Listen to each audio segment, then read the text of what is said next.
The committee will come to order.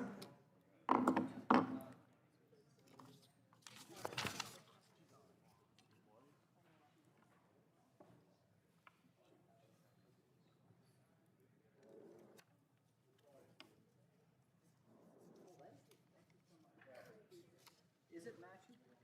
Is it too much?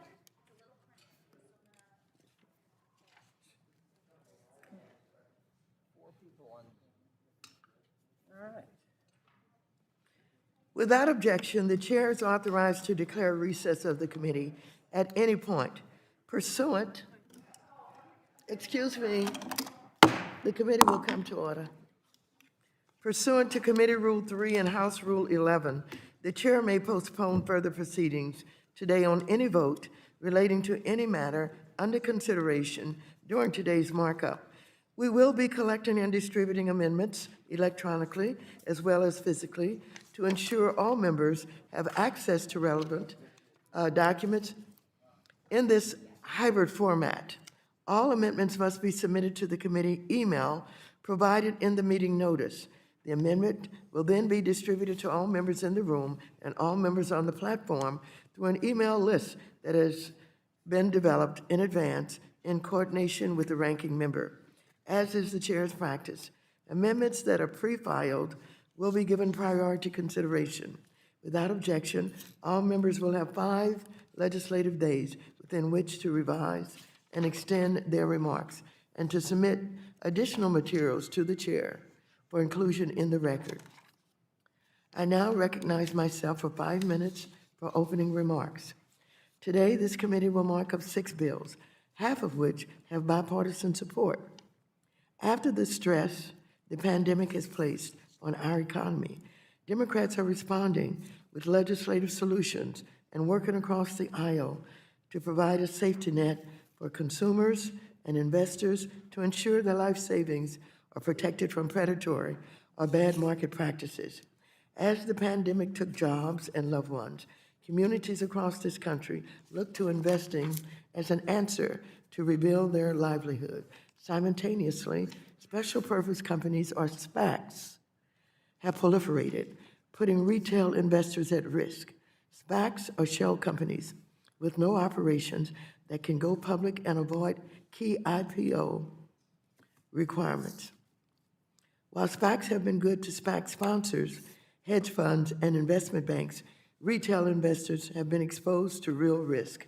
Committee Democrats will be marking up a bill led by Representative Nicolas, H.R. 5910, Holding SPACs Accountable Act of 2021, to level the playing field between SPACs and other companies that want to go public by subjecting these shell companies to liability for making false or misleading forward-looking amendments. Additionally, this committee will also mark up a bill led by Representative Sherman, H.R. 5913, the Protecting Investors from Excessive SPAC Fees Act of 2021, to require that SPACs make detailed and timely disclosures to investors about the risk associated with investing in the shell company. Our work to protect investors doesn't stop at SPACs. This committee will also mark up a bill by Representative Josh Gottheimer, H.R. 5914, the Empowering States to Protect Seniors from Bad Actors Act, to create a grant program within the Securities and Exchange Commission to bolster the ability of state securities watchdogs to protect seniors and their retirement savings. We will also consider a bill by Representative Bill Foster, H.R. 2620, the Investor Choice Act of 2021, to correct longstanding and deeply unfair practices of forcing customers to resolve their claims through arbitration instead of as a part of a class action. This committee will continue to focus on protecting retail investors as we recover from the pandemic. Economic opportunity and the prosperity of all hardworking people in America is a top priority. So this committee will consider a bill by Representative Joyce Beatty, H.R. 5911, the Fair Hiring in Banking Act, to reduce barriers and expand employment opportunities for justice-involved individuals with minor criminal offenses. These individuals should have an equal opportunity to get a job at a bank or credit union, and this bill will help ensure that they do. We will also consider H.R. 2311, the Credit Union Governance Modernization Act, a bipartisan bill sponsored by Representatives Tom Emmer and Ed Perlmutter. The bill would streamline efforts in the rare circumstance a credit union may seek to expel a member whose behavior poses a serious threat to other members and staff or disrupts operations while ensuring fairness and due process for the member in question. As we recover from the pandemic, we must continue to take a closer look at our financial system to ensure that retail investors and consumers are protected and that the system provides equal opportunities for all. At a time when communities are desperate to build back and recover from the loss of the past year, this committee will continue to advance legislation like that we are considering today to expand opportunities, promote fair and competitive markets, and ensure working people can safely build up their nest egg. So I would like to thank the members for their work on this important bill, all of these bills, and look forward to passing them through committee. I now recognize the ranking member, Mr. McHenry, for 5 minutes for any opening remarks he may have. Well, thank you, Madam Chair. I'll start by thanking the Chair for including Congressman Emmer's legislation to reform our credit unions in today's markup. There's also a few other bright spots of bipartisanship, and Congressman Gottheimer's bill to protect seniors from bad actors is one. Congresswoman Beatty's legislation to codify some of the previous administration's work to expand employment opportunities for Americans with past minor offenses. I think this is a positive and in stark contrast to the usual Democrats' go-it-alone approach for this Congress. However, I can't help but wonder, why is there nothing in today's markup to help Americans who are struggling to make ends meet? Madam Chair, in October, the Consumer Price Index, or CPI, a key inflation index, hit a 30-year high. CPI rose 6.2% in October compared with a year ago. That is the largest annual increase in 30 years. So what does this stat actually mean to American families? It means that it costs you more to fill up your tank. It costs you more to put food on your table. It means that your paycheck is worth less. I know my Democrat colleagues don't want to hear anything from Republicans about inflation. So here's what CNBC had to say last week. Quote, "What looks like a big jump in workers' wages during October turned into just another gut punch after accounting for inflation." The article goes on to say, quote, "Real average hourly earnings when accounting for inflation actually decreased by 0.5% for the month. So an apparent solid paycheck increase actually turned into a decrease and another setback for workers still struggling to shake off the effects of the COVID pandemic," end quote. Translation, rising prices are outpacing wages. That doesn't sound like a, quote, high-class problem, as some have said. It sounds like Americans are living paycheck to paycheck are in trouble. So what is my Democrat colleagues, what is their response? Let's pile on even more debt, even more government spending, and do it in this reconciliation bill that will make rising prices worse and saddle our children and grandchildren with more debt. Or let's enact tax policies that benefit our wealthiest base in blue states and the biggest cities in America, the most prosperous people in America. I'm sure this will make some folks in California and New York very, very, very happy. The bad news is for the rest of the country who are going to foot the bill. And of course, then we have this markup, which is a grab bag of bills that to narrow down our capital markets. Those are the three partisan bills that are being presented today. To say my Democrat colleagues are out of touch with the needs of the American people is an understatement. So what should we be discussing today instead? How about finding ways to help more Americans participate in our capital markets to build their savings? Those people that have savings in the market today are better off than they were 2 years ago. They're better off than they were a year ago. That's the only way to match this inflation juggernaut unleashed by Democrats is to have savings in the market. We should broaden our capital markets, not narrow them.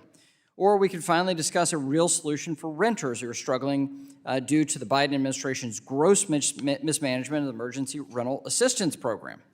Or we could discuss ways to get more Americans safely back to work. Unfortunately, none of the, quote, people's business, as some want to call it, seems to actually be evident. And while we're here for another marathon markup, President Biden continues to take his time on nominating a Federal Reserve chair. This is the latest in history that a president has nominated a Fed chair. And this new milestone couldn't come at a worse time. Our economic recovery is fragile. The stakes are very real. And this administration has now got a historical marker that this is the latest nomination to the Federal Reserve ever. And as I've mentioned, rising prices are outpacing wages, and we need certainty that Chairman Powell can continue his work to steer our economy in the right direction and to help us through this post-COVID economy and get us normalized. But this is all indicative, quite frankly, of a larger discussion about the Democrats' inability to govern. And we can continue that debate today. So with that, Chair, I yield back. Thank you very much. Pursuant to notice, I now call up H.R. 5911, the Fair Hiring in Banking Act. The clerk will report the bill. H.R. 5911, a bill to amend the Federal Deposit Insurance Act and the Federal Credit Union Act to expand. Without objection, the first reading of H.R. 5911 is dispensed with. The gentlewoman from Ohio, the sponsor of the bill, has an amendment in the nature of a substitute, copies of which have been distributed in advance to all members and are also on the dais. The clerk will read the amendment. An amendment to the amendment in the nature of a substitute to H.R. 5911 offered by Mrs. Beatty of Ohio. Strike all after the enactment. Without objection, the amendment will be considered as read.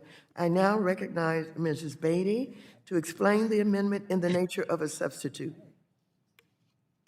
Thank you, Madam Chair. My bill, the Fair Housing in Banking Act, would make several changes to the Federal Deposit Insurance Act and the Federal Credit Union Act to expand employment opportunities at federally insured financial institutions for individuals with criminal records by reducing barriers, streamlining the waiver process, and giving financial institutions more flexibility in their hiring practice. As we learned from the Diversity and Inclusion Subcommittee hearing held just earlier this fall, justice-involved individuals face specific challenges in accessing opportunities in the job market after they have served and paid their debt to society. Likewise, business and potential employers face a regulatory structure that de-incentivizes taking the time to hire these individuals, and we need to re-examine these barriers where appropriate to help reach full employment. The United States of America has the largest population of incarcerated persons in the world, with 2.1 million Americans in prison. 1 in 3 American adults have been arrested, and 78 million Americans have a criminal record. These are, remember, our friends, our neighbors, and even family members. Currently, there are 10.4 million job openings in the United States economy, and unfortunately, justice-involved individuals are too often shut out from these opportunities. That is why this bill, Madam Chair, is so important. Specifically, this bill would drastically reduce the current lifetime ban for individuals who have committed certain minor crimes from working at a federally insured federal institution with a more lenient and more effective 7-year ban. Thanks to the research and numerous studies, we know that a person who has been convicted of a felony is no more likely to be arrested for a new offense than other members of the general population after 7 years. In fact, the Equal Employment Opportunity Commission cites this research in their enforcement guide for hiring persons with criminal records. This bill also codifies some of the recent changes the FDIC has made in their recent rulemaking regarding how crimes that have been expunged and sealed are treated and thresholds for what counts as a small dollar simple theft. Young boy, 19 or 20 years old, steals a couple pair of gym shoes. However, they are at the felony level. Years later, he's lived a productive life, done everything. He would fall in this category of possibly not being employed. The bill would also increase the exemptions from the waiver process for individuals under the age of 21 and expand what constitute de minimis crimes, such as using a fake ID when underage, trespass, or even jumping a turnstile at a train station. Overall, this bill would reduce barriers to unemployment for individuals who have served their time and give federally insured financial institutions the flexibility to make their own decisions about who to hire. Let me just say, I would like to thank my fellow co-sponsor, Mr. Ashen Kloss, for his support, as well as Madam Chair Waters, Ranking Member McHenry, and Ranking Member of the D&I Subcommittee, Congresswoman Wagner, for their work on this legislation. I would also like to submit for the record, Madam Chair, letters of support for this legislation from the National Bankers Association, the Credit Union, National Association of Public Citizens, Bank Policy Institute, Financial Services Forum, National Association of Federally Insured Credit Unions, and the United States Chamber of Commerce Center for Capital Markets. I would urge my colleagues to support this bill. And Without I yield objection, back. such is the order. Thank you.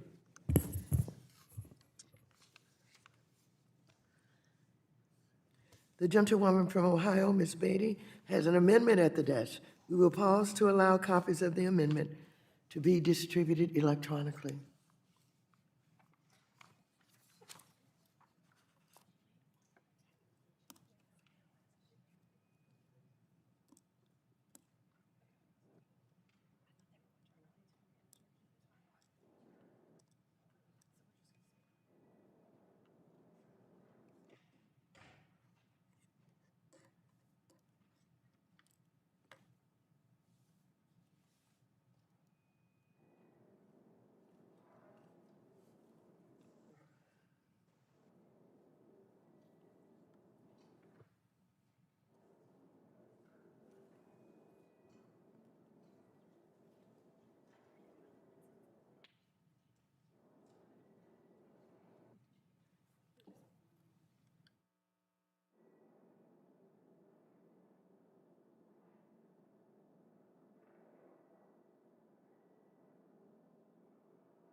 Have all members received the amendment? If so, the clerk will report the amendment. An amendment to the amendment in the nature of a substitute to H.R. 5911, offered by Mrs. Beatty of Ohio. Page 9, beginning on line 24, strike include. Without objection, the amendment will be considered as read. I now recognize Mrs. Beatty to explain her amendment.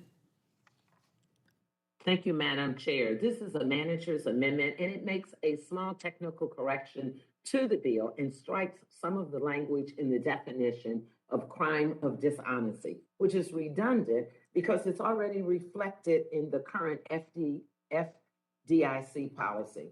Let me also say, in an effort to not interfere with that policy and or require the FDIC to issue new regulations on that issue, I respectfully ask my colleagues to support this simple amendment to strike that provision, and I would like to thank Democrats and Republicans who already support this. Thank you, and I yield back. Thank you. If there's no further discussion on the amendment, the question, Mr. McHenry, recognized. Madam Chair, can I be recognized to strike the last Senator word? Leader from New York is recognized. Madam Chair, I move to strike the last word, and I have great respect for my friend and colleague from the great state of Ohio, Ms. Beatty, and I try to work with her as often as possible to find solutions on a host of issues in this committee, as I think we all should be striving to do. To that end, I'd like to engage Ms. Beatty in a brief colloquy to discuss the changes that we worked on together to make on this bill. Expanding employment opportunities for those seeking gainful employment is very much a policy that I support. One place where we worked together to improve the bill was on the question of rehabilitation. The fact that an individual once committed a crime does not automatically mean they can never be trusted or that they are unqualified to work in our financial system. Current FDIC policy establishes a 9-question framework to determine whether there are fair concerns over hiring an ex-offender. According to the FDIC policy, the purpose of the framework is to determine whether the individual, quote, may constitute a threat to the safety and soundness of the insured institution or the interests of its depositors or threaten to impair public confidence in the insured institution. H.R. 5911 provides that in assessing whether an individual has been rehabilitated, the FDIC may consider, and I quote again, any additional information the corporation determines necessary for safety and soundness. Ms. Beatty, is it your intention that provision would allow the FDIC to continue employing the 9-question framework as it is relevant to considering Section 19 waivers?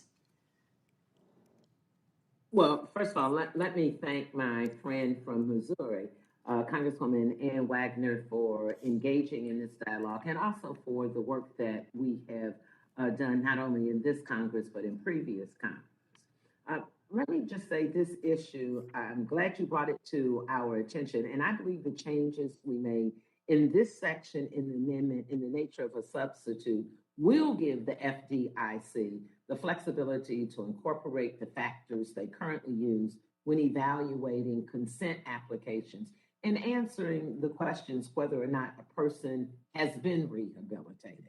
Let me also say, as we know, the FDIC has revisited and updated their statement of policies several times since, I believe, since 1990s.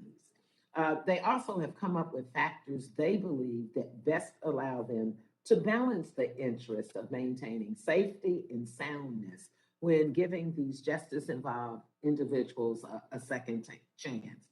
The language we included in this bill is intended to give the FDIC that flexibility to incorporate those factors. And in the future, as they routinely revisit their statement of policy for implementation of Section 19, as you referenced, they will be able to maintain that flexibility to not only adopt, but to also evolve those factors as they see fit with their changes. And thank you for that. I have pulled up and reviewed all of those policies, so you are definitely correct in asking those questions. Well, I am very, very pleased to hear that, Ms. Beatty, and I think safety and soundness should be the guiding principle here. So Section 19 is not intended to be punitive. It is designed to protect our financial institutions from risk. I support this bill as amended. I thank my friend, gentlelady from Ohio, for working with me and with our staffs in such a diligent way to come to a positive outcome. And I yield back, Madam Chair, the balance of my time. Thank you. Thank The you. gentleman from North Carolina, Mr. McHenry, is recognized. Well, thank you, Madam Chair, and move to strike the last word. And I too like to voice my support for the ANS, and I'd like to thank my colleagues across the aisle for working with me and the Republicans on the committee and Ranking Member Wagner for the updated changes here. I think it's important we continue to expand employment opportunities to all Americans, including ex-offenders. In fact, much of this bill codifies rules promulgated under the Trump administration.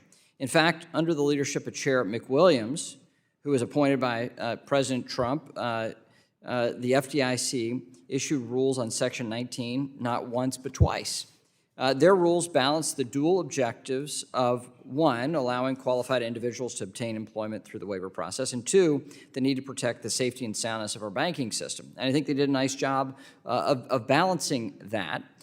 This bill is representative of that good work and therefore is a bipartisan product. And I appreciate Chairwoman Beatty for approaching it that way, to take the McWilliams policy and putting the mark of Congress on it. This bill, as amended, balances all those interests. They balance the FDIC. The waiver process does not ultimately bar an individual from obtaining employment at a bank if they're allowed to show they will not present a risk to the safety and soundness of the institution or the public. The waiver process is simply an additional layer of security through which an applicant is determined to be fit with the responsibilities that come with working in the financial services sector. Again, I believe that once you have repaid your debt to society, you ultimately deserve every chance to find the best job opportunity possible and begin the journey to rebuilding your life and building a new life and achieving economic success. Again, and we're a nation of second chances after all. And again, I'm happy to support this bill, and I think it's smart, fair policy, and I think the Trump administration knew it was smart, fair policy, and I'm glad that this Congress agrees, and I expect a nice bipartisan vote as a result of that. And with that, I urge support and yield back. Thank you. The gentlewoman from Pennsylvania, Ms. Dean, is recognized for 5 minutes to strike the last word. Thank you, Madam Chair. I, too, thank and rise in support of Congresswoman Beatty's legislation, the Fair Hiring in Banking Act. The United States has the highest percent of incarcerated people in the world. What's more, in my home state of Pennsylvania, we have an even higher rate, incarcerating 725 of every 100,000 people, a shameful statistic. I am committed to not just reducing the incarcerated population, but also ensuring that incarcerated men and women have the resources to effectively reintegrate in society upon release, because as we know, most incarcerated people will earn release. Last month, I introduced the Promoting Reentry Through Education in Prisons Act, or the PREP Act. The PREP Act would ensure that incarcerated people receive the educational opportunities they need to successfully reenter their communities after completing their sentences. 2/3 of formerly incarcerated people are rearrested within 3 years. However, incarcerated people who participated in educational programs were 43% less likely to re-enter prison than those who did not. Still, no amount of education or job training will be sufficient when people with past minor criminal offenses are often excluded by law from employment opportunities, such has been the case at banks and credit unions. This legislation before us today would reduce these barriers to employment at banks and credit unions for justice-involved people by shortening the look-back period for criminal offenses and providing exception for de minimis offenses, including lesser offenses such as fines, fees, or driving with an expired license. Importantly, when assessing consent applications for justice-involved people, regulators are directed by this legislation to consider evidence of rehabilitation, including successful participation in job preparation and educational programs. This common sense legislation, this bipartisan legislation, will help ensure that justice-involved men and women are not unfairly and unnecessarily excluded from employment opportunities at banks and credit unions. I thank Congresswoman Beatty for introducing the Fair Hiring in Banking Act, and I ask my colleagues to join me in supporting this important legislation. Madam Chair, I yield back. Thank you. The gentleman from Ohio, Mr. Gonzalez, is recognized for 5 minutes to strike the last word.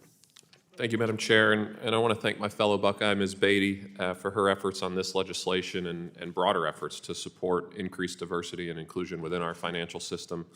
We may not always see eye to eye on every issue, but she's a tremendous leader, and I love partnering with her on these important initiatives.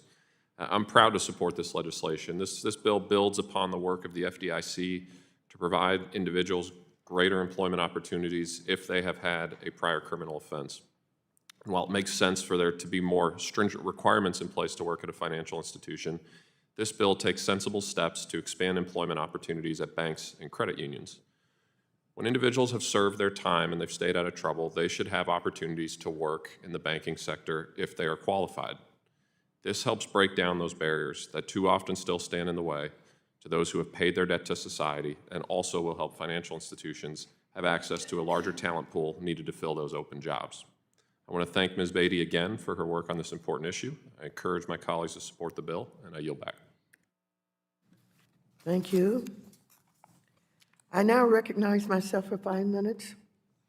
I support the Fair Hiring in Banking Act, sponsored by Representative Joyce Beatty, who is the chair of our Diversity and Inclusion Subcommittee, and commend her good work to ensure justice-involved individuals have a fair shot at getting a job in the banking sector. I also want to thank Ranking Member McHenry for working with Representative Beatty to address your concerns so that this bill can advance with broad bipartisan support. As the National Employment Law Project explained in a statement to our committee, and I quote, "The United States imprisons more of its people than any other nation. More than 70 million people, or nearly 1 in 3 adults, have an arrest or conviction record that can show up on an employment-related background check for a variety of reasons, ranging from over-policing and racial profiling to racist charging and sentencing decisions. The people impacted by mass criminalization are disproportionately Black and Latinx, quote unquote. Indeed, systemic racism in our criminal justice system is a stain on our democracy, but so are the systemic barriers that exist for people leaving incarceration. Criminal records often prevent individuals from securing employment, and employment is a critical part of a justice-involved individual's ability to re-enter society and rebuild their lives. We must ensure that both those who are innocent and those who have successfully paid their debt to society can fully participate in our economy, including by getting a job at a bank or credit union. The Federal Deposit Insurance Corporation, that is FDIC, and National Credit Union Administration, NCUA, have updated guidance to depository institutions in recent years to remove barriers from certain justice-involved individuals who apply to work at a bank or credit union. H.R. 5911 builds on these efforts by, among other things, clarifying that certain offenses that happened more than 7 years ago, or certain offenses committed by individuals 21 years and younger, do not automatically prevent them from getting a job in the banking and credit union industry. The bill also ensures federal agencies consider a combination of factors, including rehabilitation evidence when reviewing applications that they must provide consent for.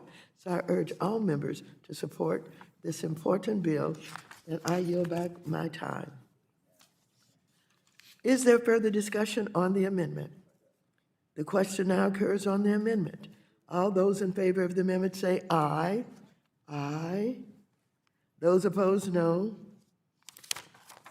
In the opinion of the chair, the ayes have it, and the amendment is adopted. Is there further discussion or Amendment 2, the amendment in the nature of a substitute?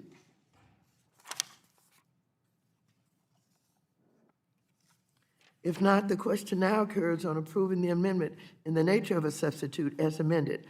All those in favor say aye. Aye. Those opposed, no. In the opinion of the chair, the ayes have it, and the amendment in the nature of a substitute is agreed to. The question now occurs on ordering H.R. 5911 as amended to be reported favorably to the House. All those in favor say aye. Those opposed, no. In the opinion of the chair, the ayes have it.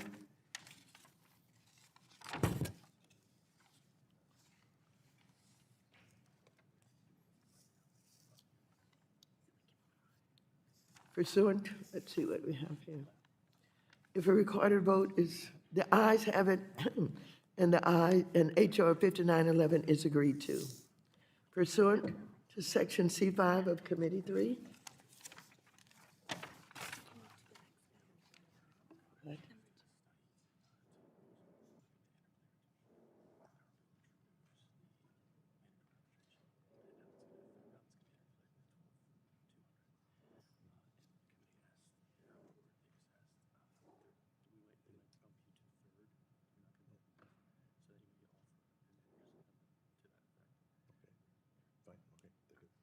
bumping me right now.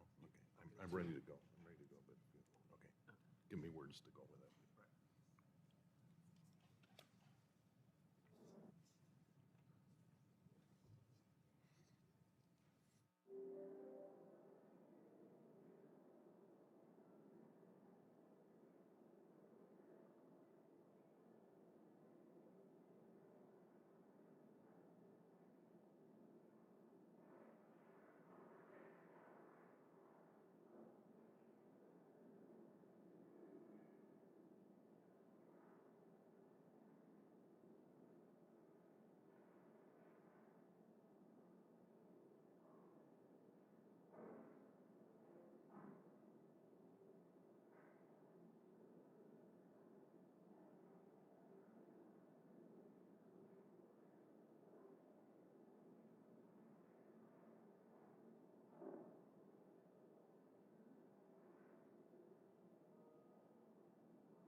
Is Mr. Gottheimer on the platform? See the big empty chair. If not, we are going to move to Mrs. San Nicolas, and we will return back to Mr. Foster. Pursuant to notice, I now call up H.R. 5910, Holding SPACs Accountable Act of 2021. The clerk will report the bill. H.R. 5910, a bill to amend the Securities Act of 1933 and the Securities Exchange Act of 1934 to exclude certain special purposes acquisitions companies from safe harbor for forward-looking statements and for other purposes.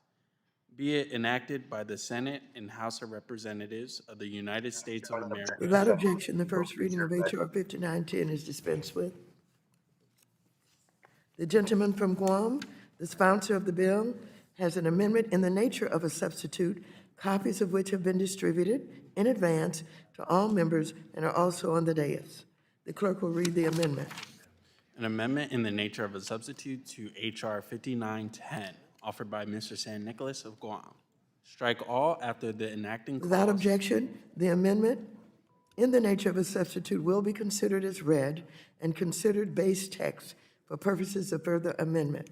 I now recognize the gentleman from Guam, Mr. San Nicolas, for 5 minutes to explain the bill and his amendment. Thank you, Madam Chair.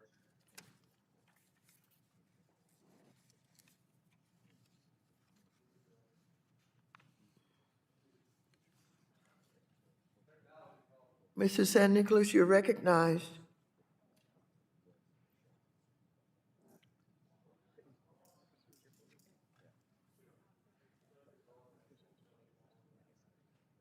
He was on.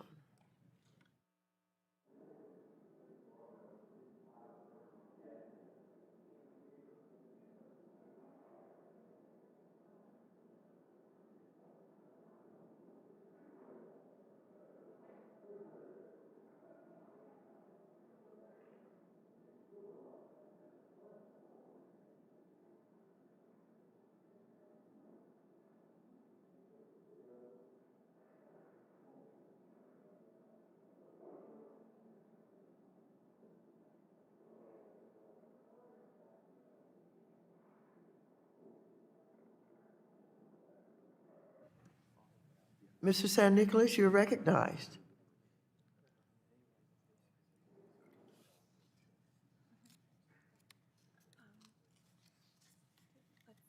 Mr. Huizenga wanted to strike the last word. We can go to him and come back. Oh, his videos.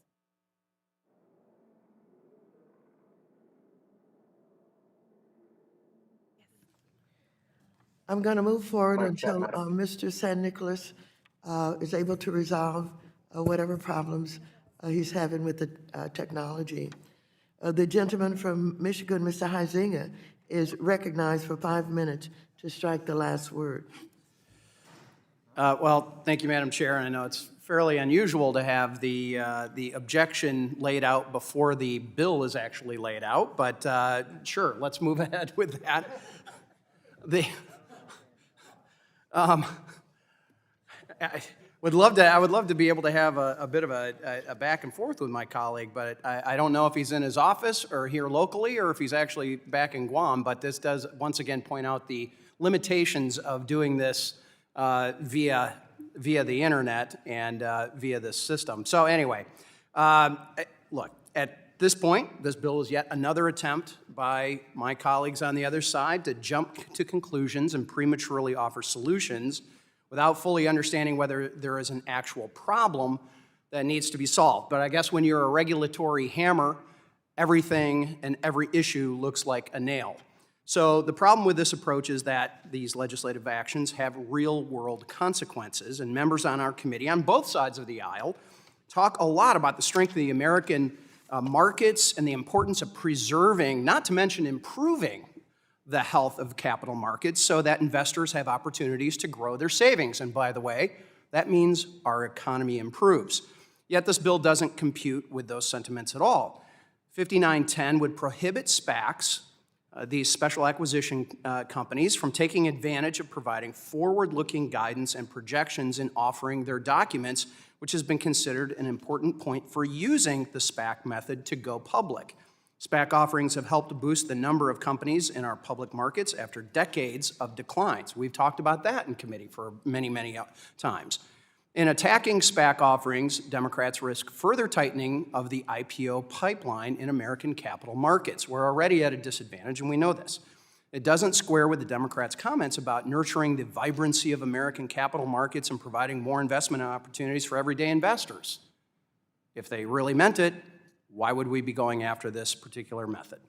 This bill captures how Democrats think about governing and write laws. We finally see a reversal in a decades-long bad trend away from the public markets, and Democrats' first inclination and instinct is to see a problem needing to be fixed, once again being a regulatory hammer. Perhaps this approach would be justified and could be justified if there was evidence of problems or harms that needed to be addressed for the integrity of our markets and the protection of everyday investors. But that is not the case here. In fact, recent reports indicate that institutional investors that make up a massive, large majority of the investment dollars at the IPO stage for these SPACs, while retail participation is minimal, it's small. And it does still tend to be qualified investors. I'm sure institutional investors can hold their own and have the resources to adequately analyze a SPAC's projections. At the very least, we should seek to better understand the specific issue of forward-looking statements and retail investor participation before rushing through a significant overhaul like 5910. A common theme for Democrats is that they know what's best for the everyday investor. They know how to invest your money better than you do, and they are more than okay with moving restrictive legislation that reduces investment choices before it's needed, all in the name of quote-unquote investor protection. So I disagree with that premise. On another note, the PSLRA was a bill passed in the 1990s with strong bipartisan majorities, so strong, in fact, that it was able to override a presidential veto. We should not be going back on the bipartisan progress from decades ago that this bill represents. If anything, we should consider extending its provisions to other public offerings if we're really truly serious about trying to encourage public offerings so that retail investors can be involved, and not just those qualified investors and not just those institutional investors. Talk about trying to level the economic playing field. Here's a way that it has been done. So for these reasons, I oppose the bill. I encourage my colleagues to oppose it. I do look forward to hearing from the sponsor of the bill the rationale for it, and maybe one of my colleagues, once his rationale is laid out, maybe one of my colleagues will be able to recognize me so that we can have that rebuttal again. So I yield back the balance of my time. Thank you very much. I now recognize the gentleman from Guam, Mr. San Nicolas, for 5 minutes to explain the bill and its amendment. And because of the problem that we were having, now you have the opportunity to know where Mr. Huizinga is coming from. And so, Mr. Guam, Mr. Nicolas from Guam, you have it.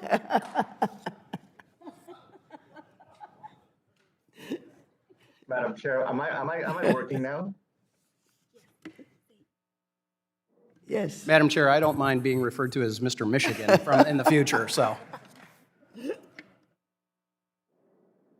Madam Chair, is my audio working now? Yes, yes.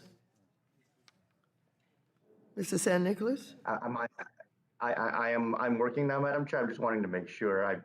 First of all, I'm totally breathtaken by the reference to Mr. Guam. I'm thinking that might be a career move sometime in the not too distant future, hopefully. Jokes work. While I still have a full head of hair. Anyway, am I okay to proceed, Madam Chair? I want to make sure that my technical difficulties have been Yes. Well, thank you, Madam Chair. And I thank my colleague, Mr. Huizinga, for his elaborate objection.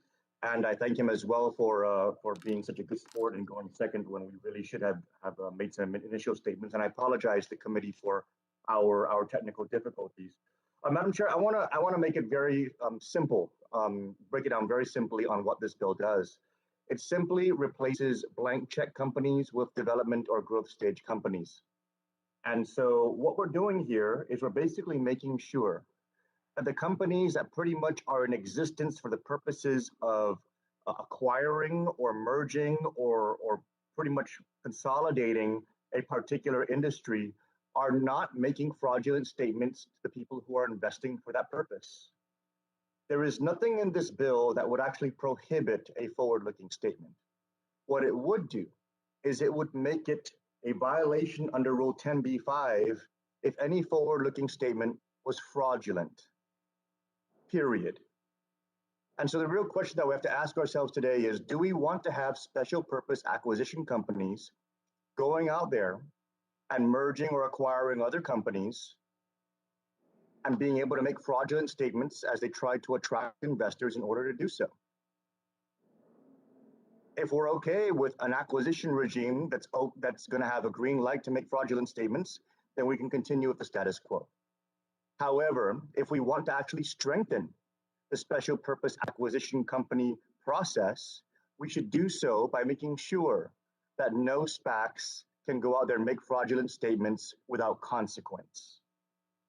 So if we want to allow for the SPAC environment to be healthy and strong and to thrive and to actually increase the IPO market because investors are confident in what's happening and confident that they're not going to be told something dishonest or led down a fraudulent path, then let's pass this bill so that any forward-looking statements made by SPACs that are fraudulent would have consequence.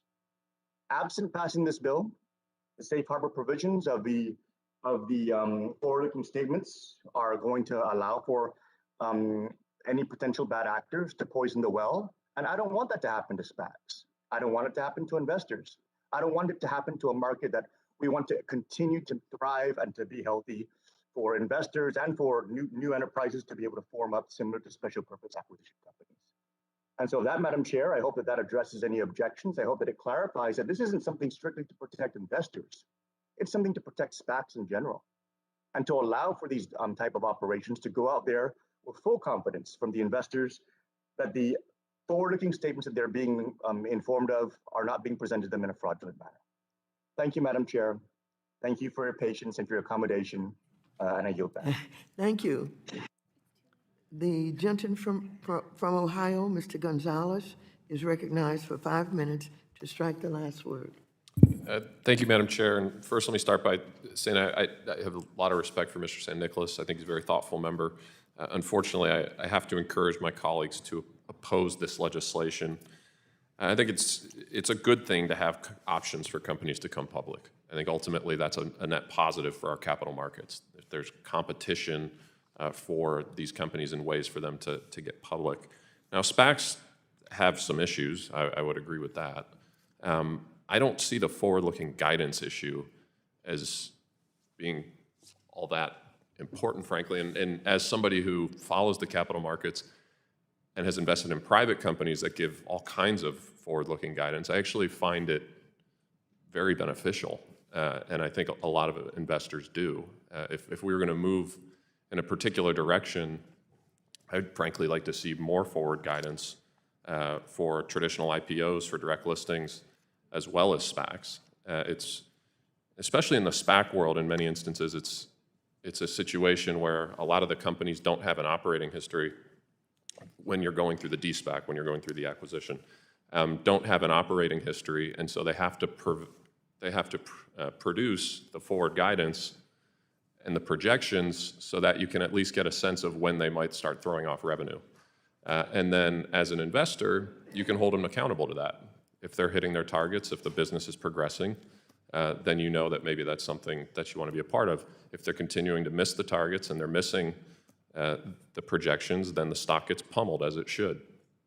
And that's just how investing works. And so, to go after the forward-looking guidance or prevent it in any way, I frankly think is the wrong direction. I'd like to go in the opposite direction. Give more information to investors, give more opportunities for retail investors to participate in our public markets, and even the playing field across IPOs, SPACs, and direct listings. Will the gentleman from Ohio yield for? Absolutely. I have a kind of a question for you. You and I have had these conversations about capital markets in the past, and I would agree with you that I think your quote was SPACs have some issues.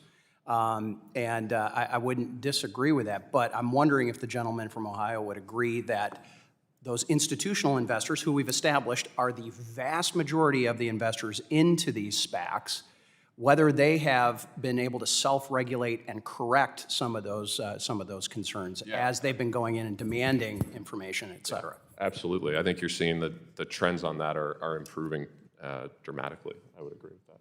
And then if you want my 2 minutes. Probably That's not okay. enough. Thank you. Yeah. Okay, well, I will yield back then.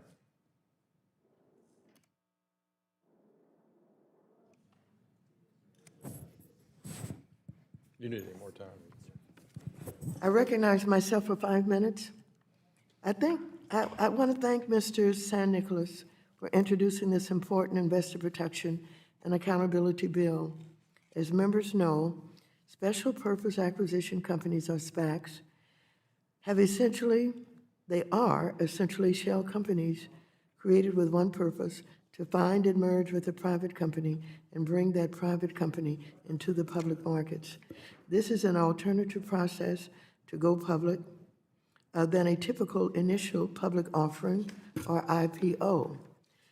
Once the SPAC identifies the firm they want to acquire or merge with and to attract new investors, the SPAC then makes projections about how much profit or revenue they expect to make. These projections are too often complete conjecture.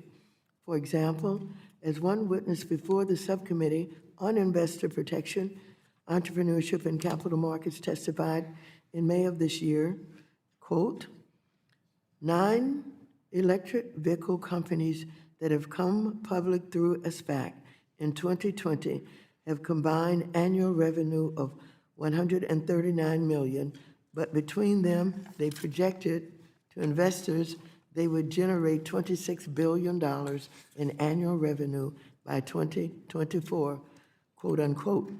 One of these electric vehicle companies that projected it would generate more than $1 billion of revenue by September of this year recently reported that it is actually $100 million in the red, and it continues to lose money. Another of these SPAC companies projected at the time it announced the merger that it would generate more than $4 billion in revenue by next year. Unfortunately, this company is in dire financial straits today. Mr. San Nicolas' bill would essentially impose accountability on these SPACs as they make forward-looking statements. These companies would be subject to liability if they misled or mislead their investors with wild and inaccurate projections, the same way all other public companies are. I support this bill, and I urge my colleagues to do the same. I yield back the remainder of my time. For what purpose does the gentleman from Michigan seek recognition? Madam Chair, Mr. Michigan has an amendment at the desk. Okay, Mr. Michigan. We will pause to allow copies of the amendment to be distributed electronically.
Have all members received the amendment?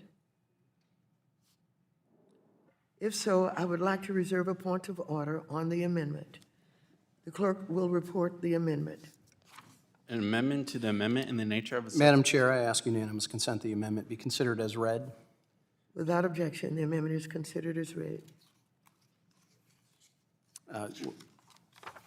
Assuming I'm recognized, but I don't want to jump the gun. The gentleman is recognized for 5 minutes Well, to explain the amendment. Well, thank you, Madam Chair. I am tempted to request that the author of the bill respond to my amendment before I actually describe it. It won't happen this But- time. Okay, all right. Thank you. I appreciate that. Well, I believe this amendment actually takes the prudent approach with the issue that we are discussing today. So instead of skipping steps and prematurely rushing through a restrictive bill that excludes the special acquisition companies from the PSLRA, which is the Private Securities Litigation Reform Act of 1995, which, by the way, was designed to, quote, limit frivolous securities lawsuits. There is a safe harbor in that PSLRA for these types of companies. So my amendment correctly puts us at step one. Let's thoroughly examine the issue to find out if this is even a significant problem that is causing harm to everyday investors. And again, we've established that vast majority of the investors are institutional investors who have significant resources to verify and investigate themselves what they are being told. So, starting with an examination of the issues before advancing substantive legislation is a simple, straightforward approach to ensure smart and careful lawmaking. So my amendment simply directs the SEC to, one, study how SPACs use forward-looking statements and projections within the PSLRA's safe harbor, and two, report its findings to this committee within 180 days of its enactment. So this is not a drag it out and let's see what's going to happen in the next decade. This is 180 days. So the need for this bill has not been thoroughly demonstrated, in my opinion. So by studying how the safe harbor for forward projections is used by SPACs, this committee will better be equipped to proceed with legislation that strikes the right balance between facilitating capital formation and protecting investors. If the SEC's findings demonstrate a need for a policy change, so be it. Let's have that discussion at that time. To my knowledge, at this point, short of one somewhat obscure reference and speech by a temporary person at the SEC, this issue has not been addressed by the SEC. It hasn't been requested by the SEC. And as we all know, most of the folks in the SEC, especially the head, have opinions, and they aren't afraid to express those opinions. So I want to note that it's quite possible, instead of being a problem that SPACs can use forward-looking statements, the real problem may be that other IPOs do not feel like they can rely on the PSLRA for safe harbor. So I think we should study whether the safe harbor should be extended to other offerings before passing substantive legislation. But that would be another step beyond this. So I'd much rather wait 180 days for the SEC's findings, which my amendment would allow, and get this right. Why jam through this bill that has no regard for potentially harmful downstream consequences? So the bottom line, a vote for my amendment is a vote for the prudent approach to legislating and addressing issues, if any, with the PSLRA's safe harbor situation. So with that, Madam Chair, I yield back the balance. Thank you. Is there further debate on the Madam Chair, Who seeks recognition? Mr. Hill of Arkansas. I'm going to go to Mr. San Nicolas first, the gentleman from Guam. Mr. San Nicolas is recognized for 5 minutes to strike the last word. Thank you, Madam Chair. I just have a question for the mover of the amendment. It states here that the amendment is to have the Securities and Exchange Commission carry out a study of how special purpose acquisition companies use forward-looking statements. I'm just not quite getting what the purpose of the amendment is. Aren't forward-looking statements used to make forward-looking statements? Is the gentleman asking a The question? amendment will yield? Yes, if the gentleman will yield. So Yeah, if gentleman's yielding to me, I'm happy. As you just quoted, this is line 3, study. The Securities and Exchange Commission shall carry out a study of how special purpose acquisition companies use forward-looking statements within the safe harbors provided by Section 27A of the Securities Act of 1933 and Section 21E of the Securities and Exchange Act of 1934. So I'm not sure where the confusion is. We are asking them to do a study of how how SPACs use forward-looking statements. So in other words, have they been useful? Have they been productive? Have they actually been positive as we've been trying to build these markets? So I hope that explains it. It seems like it's fairly straightforward to me. And then at the second, line 9, is the report. No later than at the end of a 180-day period beginning from the date of enactment of this act, the Commission shall issue a report to our committee containing all findings and determinations made in carrying out the study required under subsection A. It's one page. I'm not trying to hide the ball on this. I'm not trying to do anything other than say, let's have a study about it. Thank you. Reclaiming my time, Madam Chair. Forward-looking statements are used to make forward-looking statements. I don't understand what the mover of the amendment is attempting to study. If the mover of the amendment does not know how forward-looking statements are used, you can easily give a one-paragraph definition here that you can Google if you have to, and I'm sure the SEC will be able to explain it. Forward-looking statements which qualify for safe harbor use phrases which include any tense from present to future or similar inflection, words like believe, estimate, anticipate, plan, predict, may, hope, can, will, should, expect, likely, typically indicate a forward-looking statement which qualifies for safe harbor. We're going to spend 180 days studying SPACs and how they use forward-looking statements, which basically are just statements of anticipation of what the company is going to be doing. I mean, we're going to see a consistent outcome with every single SPAC using forward-looking statements in that manner. Will the gentleman yield for a question? Out of character. No, that is entirely out of character with what actually 5910 is intended to do, which is to prevent fraudulent forward-looking statements being made by special purpose acquisition companies.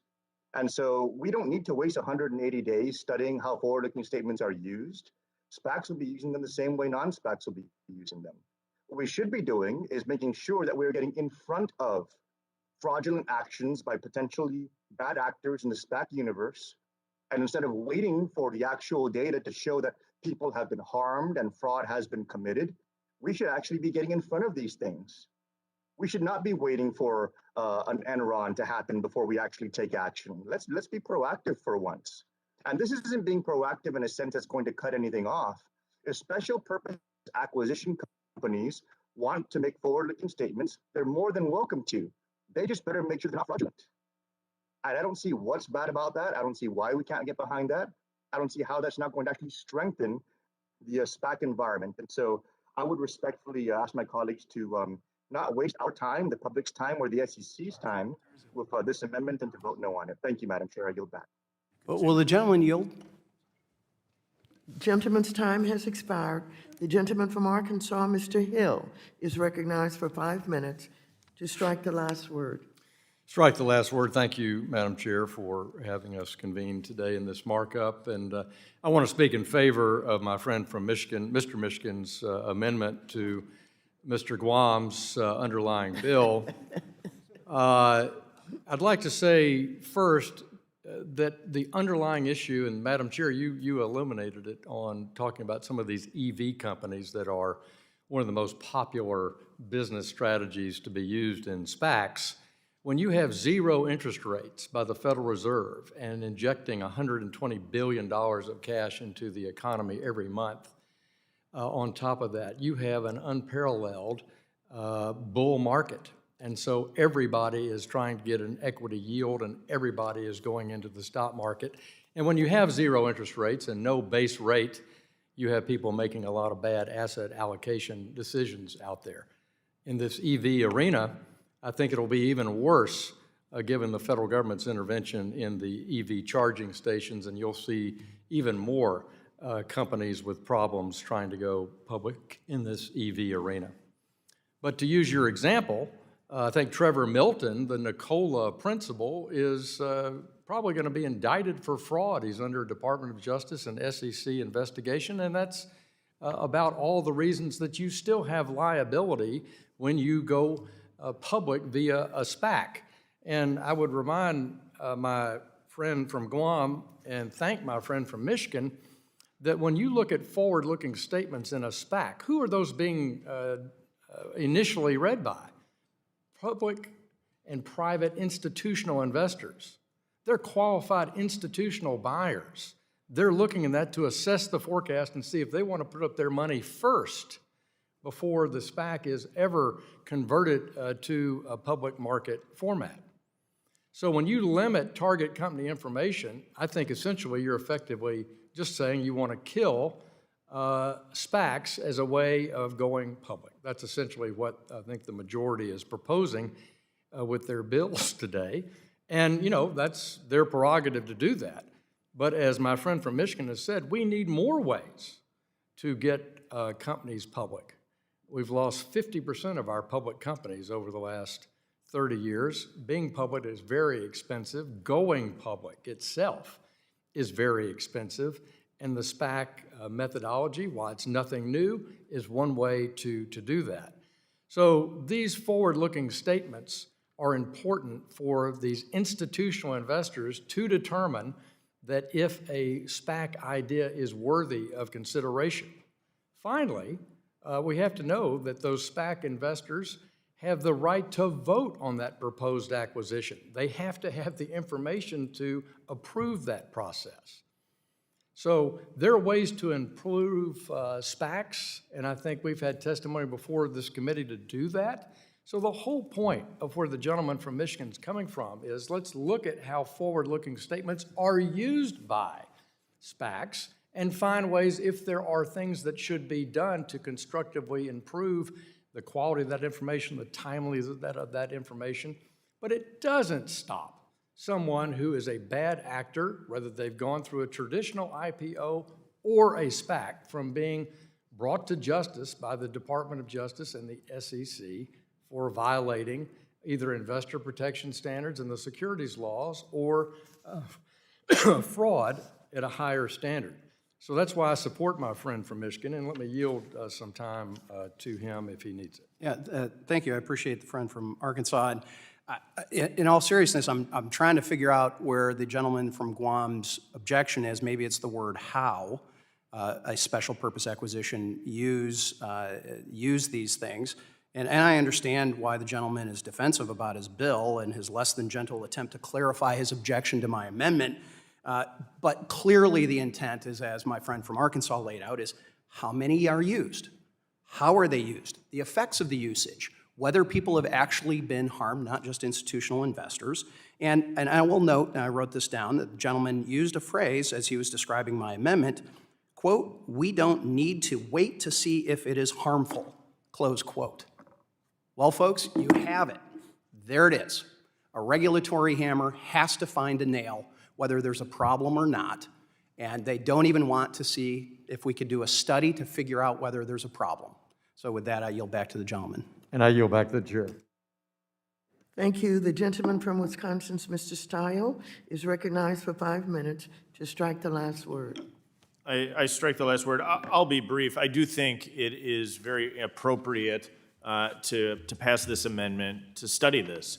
We have a need to make sure private companies are gaining access to public markets. And what we see is, instead of a thoughtful approach, and I don't want to steal the thunder of an amendment I'm going to bring here in a moment, but we have a need to examine the regulatory burden being put forward by our securities laws that are in many ways preventing companies from going public in a traditional manner. We then, instead of being thoughtful and looking at thoughtful ways to make sure that these companies have access to capital markets, allowing the United States to maintain one of the strongest capital markets, or the strongest capital markets in the world, allowing entrepreneurial, enterprising individuals to gain access to prosperity here in the United States. What we see is time and again, my colleagues on the other side of the aisle looking to remove opportunities, make it more difficult to enter the public markets. I think that's what the underlying amendment that we are examining does. In the amendment being offered by my colleague from Michigan, I think is a thoughtful approach to take a little bit of a pause, analyze how these forward-looking statements are being used so that we don't simply throw the baby out with the bathwater, that we make sure that there are opportunities for companies to gain access to public markets. And with that, I support the amendment, and I will yield back. Thank you. I recognize. I'm sorry, will the gentleman yield? The gentleman yields back. I recognize myself for 5 minutes. This amendment strikes the requirement that a shell company used to bring a private company public cannot make fraudulent statements about its projections. Instead, it would require the SEC to study whether fraud is bad and whether some companies going public can lie to potential investors while companies going through an IPO have to be held accountable. I'm not surprised that this amendment is being offered, as there seems to be a general disagreement in Congress these days about making false statements and whether folks should be held accountable. Some of my colleagues in the House continue to question the legitimacy of President Biden's win over Trump in the 2020 election, the efficacy of vaccines, and whether climate change is real. But Democrats note that false and fraudulent statements harm our markets and investor confidence. This amendment is the wrong approach, and I urge all members to reject it. And I will yield to the gentleman from Guam for any additional statements he may have. Well, thank you, Madam Chairman, and I thank the mover of the amendment and those who endorsed it for their attempts to try and clarify why they are seeking this direction. And I just wanted to have the opportunity to respond to the claim that this is some kind of regulatory hammer trying to find a nail. I think we should all agree that fraud is bad, and it hurts people, and it hurts investors, and it hurts the markets, and it hurts the very SPACs that we're trying to both, I think, protect here. If we're not going to make sure that forward-looking statements are not fraudulent, then we're really just going to be opening up even institutional investors to making bad decisions based on information that may not be accurate and may intentionally be misrepresented. And so I would like to ask my colleagues to just be mindful of that here. We're not trying to prevent forward-looking statements. We're just trying to prevent fraudulent ones. Thank you, Madam Chairman, for the opportunity, and I yield back. Thank you. The gentleman from Tennessee, Mr. Rose, is recognized for 5 minutes to strike the last word. Thank you, Chair. And I want to just say that I support the amendment. I think it is an appropriate path to go down. I think we have to keep in context that the SPAC was created to create a pathway for gaining access to public markets, and we don't want to squelch that, and particularly we don't want to pick winners and losers between the processes or the paths that are available. So I support this. I think we should take a principled, careful look at it, and I think that's what Mr. Michigan is proposing. And with that, I'll yield the balance of my time to Mr. Michigan. Well, I appreciate my colleague from Tennessee in doing that. I'll just simply note, this is 180 days. It's not 18 months. It's 180 days. And the majority can move ahead and do whatever they want to do. But the simple fact is the SEC has not done a previous study on SPACs. There is nothing that can be pointed to. But apparently the majority believes that it is settled. And it's settled that there is fraud. Therefore, it needs to be addressed. And again, this is simply an attempt to figure out whether there really is a problem, which apparently is settled in the majority's mindset. Again, I quote my colleague from Guam who says we don't need to wait to see if it's harmful, because we know that already. But the SEC hasn't said that. Nobody else has said that. We don't know the breadth of this. So with that, I think my colleague from Tennessee, the gentleman from Arkansas, would like a moment. And I yield back to the gentleman from Tennessee. Thank you, and I'll yield time to Mr. Hill. Thanks, Mr. Rose, our friend from Tennessee. Again, if this is such an important topic, we're knee-jerking in these bills. We have another bill we're going to be talking about. Many of these same comments are going to be made.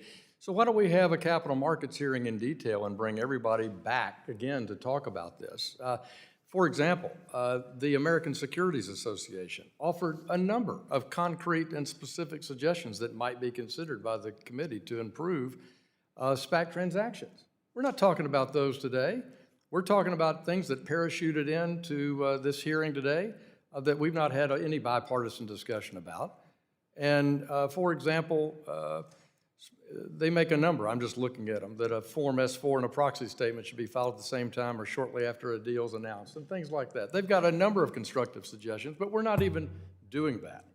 We're taking this approach to change commissions in a bill offered by Mr. Sherman in a few minutes, and this, which I think is just purely an unrealistic idea of saying that forward-looking statements can't be used to go public via SPAC. I mean, it's just a null set.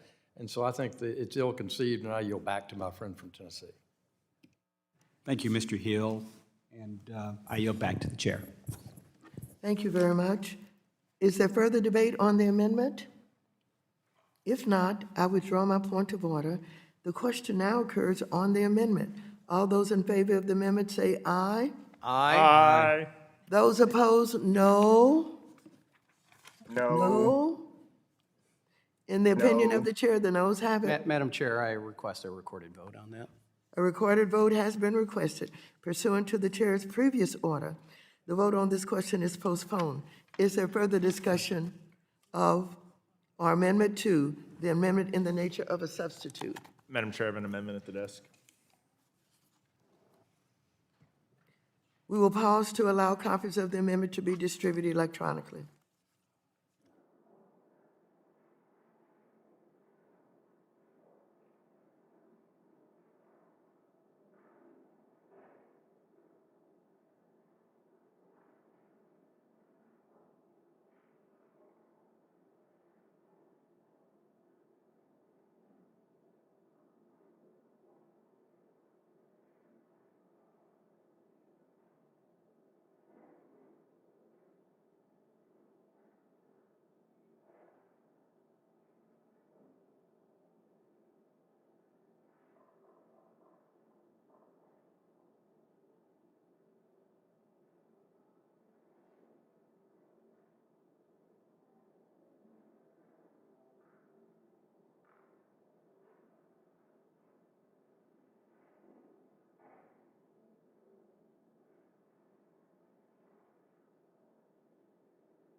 Have all members received the amendment? If so, I would like to reserve a point of order on this amendment. The clerk will report the amendment. An amendment to the amendment in the nature of a substitute to H.R. 5910, offered by Mr. Stile of Wisconsin. Strike section 1 and 2 and insert. Without objection, the amendment will be considered as read. The gentleman is recognized for 5 minutes to explain the amendment. Thank you, Madam Chair. I will note that the amendment wasn't distributed to at least those of us down here in the front row. It would be great if my colleagues could get a copy of it, because I think it's a pretty good amendment. Mr. San Nicolas, Mr. Guam, if you will, is one of the more thoughtful members of this committee, and I appreciate his efforts. But I think his efforts actually missed the mark. And so my amendment takes the rhetoric that we're having here about the importance of strengthening Americans' public markets with legislative action. It streamlines the reporting requirements so new companies can actually invest in growth and innovation. And my colleagues on the other side of the aisle are paying some lip service here to the importance of markets in the U.S. capital markets, but the most attractive destination for public companies to list on exchanges, the United States of America, is troubled with burdensome regulations. And so we need to get back and focus in on the goal of what we're trying to do. We're trying to make the United States capital markets the most vibrant capital markets in the world while still providing appropriate protections for investors. And so what we're looking at in the bill that I've put forward, it really is an attempt to make sure that we're doing just that. And so the underlying bill, the underlying amendment, if you will, I think really jeopardizes American IPOs, and ultimately it hurts our public markets. We really should be focusing in on growing public markets, and this amendment backs up that rhetoric. My amendment gives emerging growth companies, EGCs, if you will, more time to continue to expand and develop their products under streamlined disclosures and filing procedures. EGCs can currently maintain their status as an EGC for up to 5 years after they become a public company. However, many of these companies are not generating enough revenue 5 years after going public to support the compliance costs that come with the loss of an EGC status. So by providing a 5-year extension, as my amendment allows, small startup companies can avoid spending their time and money on bureaucratic regulations and burdensome compliance procedures meant for larger and more mature firms. My amendment provides meaningful help to young companies entering our public markets so they can compete. Instead of paying lip service to entrepreneurs and job creators, this amendment actually helps companies remain public, giving them access to dynamic public markets. If you support strong public markets and you want to help entrepreneurs and startups, I encourage you to support my amendment. And Madam Chairwoman, I will yield back. Is there further debate on the amendment? Madam Chair. Who seeks recognition? The gentleman from Arkansas, Mr. Hill, Strike the last word. recognized for 5 minutes. Thank you, Madam Chair. I want to speak in favor of my friend from Wisconsin's amendment. We've talked about the cost of going public, and a SPAC strategy reduces some of that front-end cost, allows scale using the merger and acquisition method with the special acquisition vehicle. But going public, he raises an important point, which is the ongoing cost of going public, which is just increasing year after year, causing us to have to wait much, much longer before a company can go public. I mean, that's one of the barriers to our IPO market and why we have 50% fewer companies listed on our exchanges is because those costs are so high, companies wait much longer and have to have a much higher market cap before they can actually afford to be public. That's a problem. It used to be you could go public and have a market cap of $250 million or something like that, very successfully do the compliance costs, recruit the top talent, execute your business strategy. Now, time and time again, we hear about $1 billion is that economy of scale. Or we hear members talk about unicorns in the technology sector, where these companies have no revenue, no earnings, but they have an enormous market cap and they go public due to the popularity of whatever the business strategy is. But for that rank and file company, that good idea, whether it's Broadway Lighting or a company I spoke to in Wisconsin, several years ago trying to comply with the conflict minerals rule.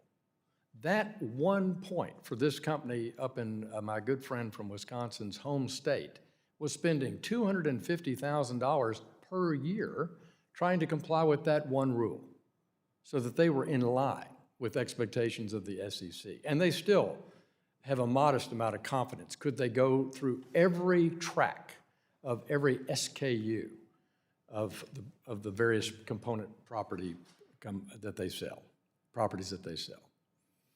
So this cost is important, and that's why this amendment from my friend from Wisconsin is a great idea for both sides of the aisle to demonstrate the importance that an emerging growth company, if they're not quite hitting the hurdles, that we extend their time to lower this compliance cost with being a public company and give them time for more growth. So I want to thank my friend from Wisconsin for his constructive amendment, and let me yield to him if he'd like some more time. Yeah, I'll take the minute. I appreciate my comments from my good friend from Arkansas.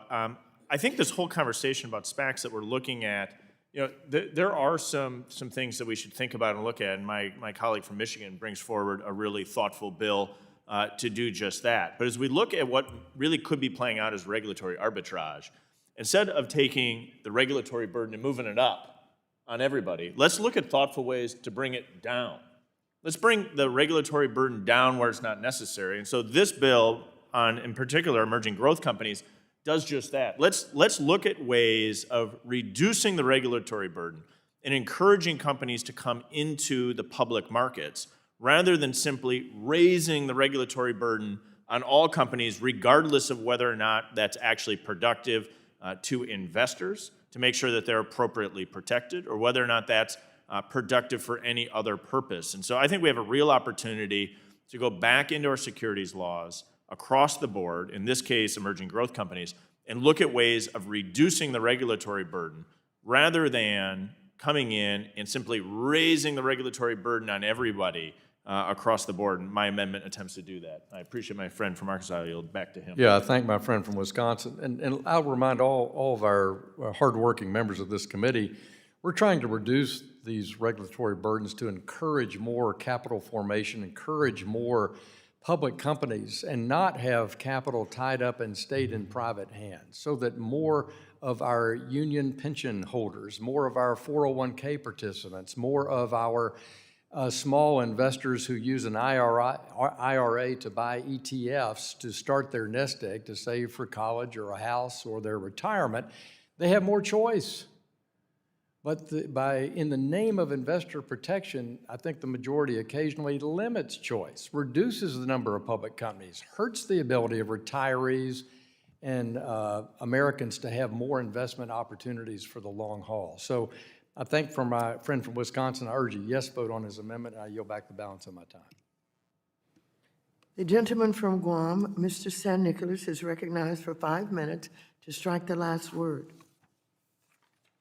Thank you, Madam Chairman. I would like to thank the gentleman from Wisconsin for his efforts here with this amendment. I really think that this is something I would very much like to sit down with him on, drill down deeper into, and try and see if there is something workable here, because his case does make sense to a certain extent. And I think that trying to find ways to help these companies that are in that difficult gray area of having been around for too long to the point where they're kind of disqualifying themselves from certain exemptions, but still not actually at the place where having to meet certain requirements is something they can do on a healthy basis.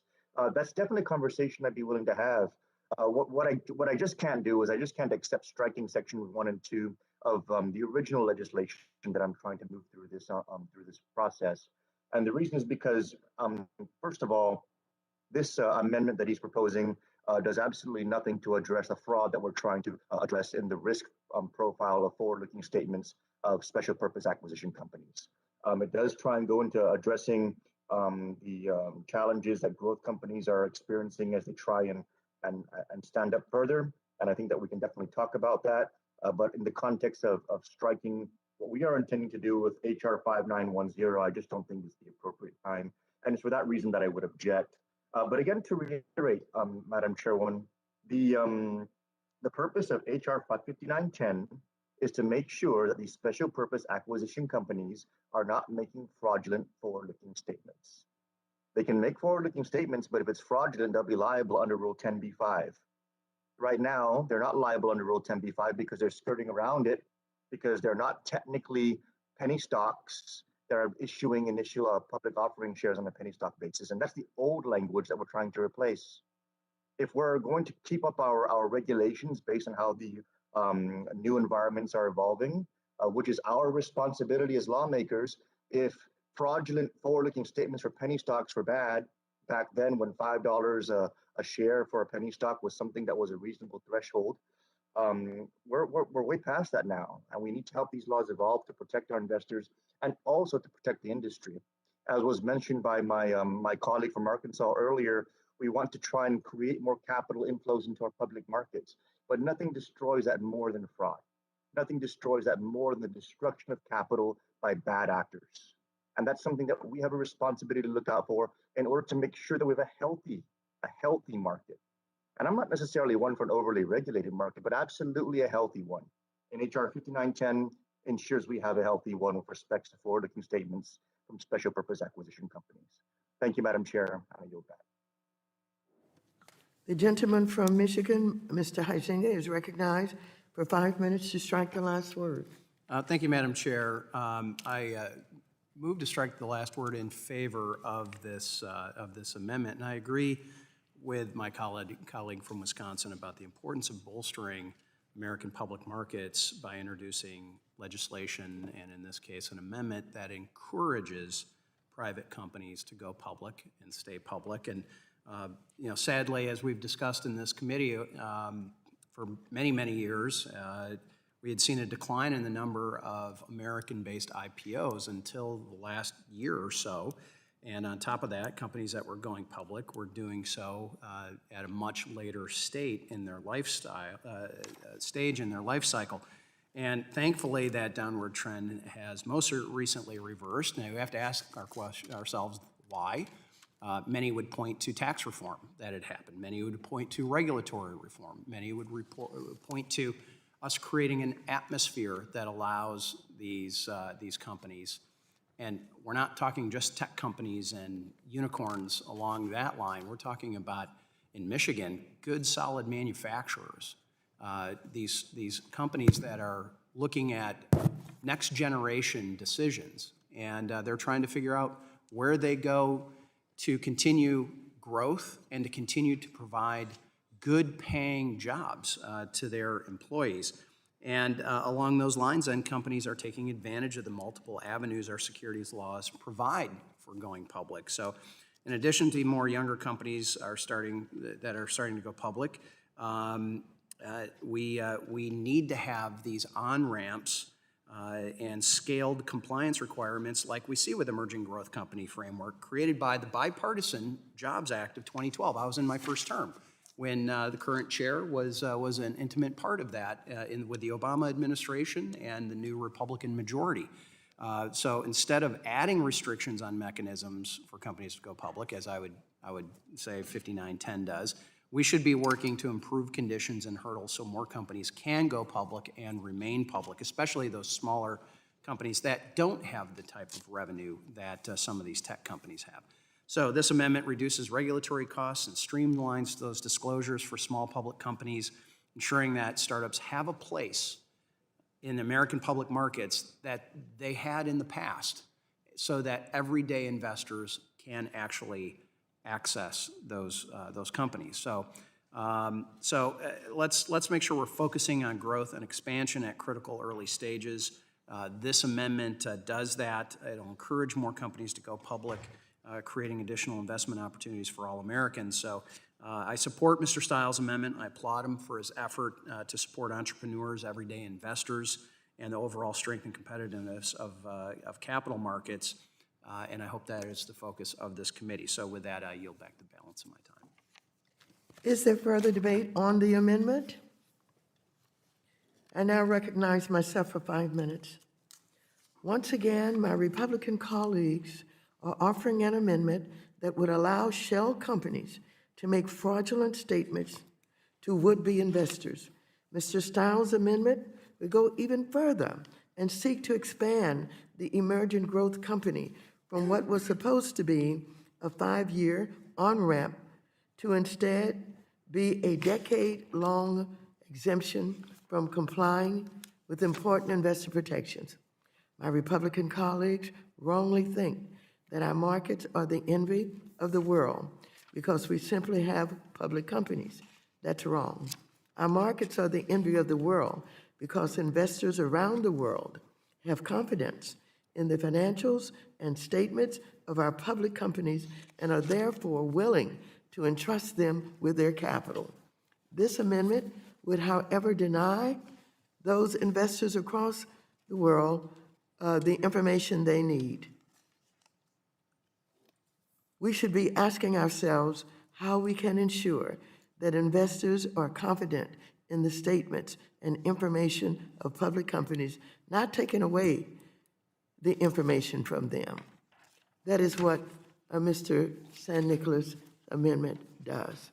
And so I urge all members to reject the style amendment, and I yield the balance of my time to the gentleman from Guam if he wishes to take additional time in response to this amendment. Well, thank you, Madam Chair. Actually, your statements fully cover what I was going to clarify with, so I thank you very much, and I yield back. Thank you. Is there further debate on the amendment? If not, I withdraw my point of order. The question now occurs on the amendment. All those in favor of the amendment say aye. Aye. Aye. Those opposed, no. No? No. No. The noes have it, and the noes have it, and the amendment is not agreed to. Madam Chair, I request a recorded vote. A recorded vote has been requested pursuant to the chair's previous order. The vote on this question is postponed. Is there further discussion of or amendment to the amendment in the nature of a substitute?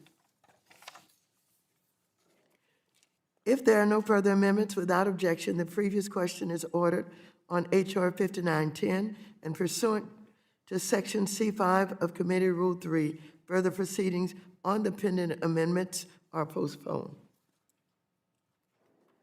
Pursuant to notice, I now call up H.R. 5914, the Empowering States to Protect Seniors from Bad Actors Act.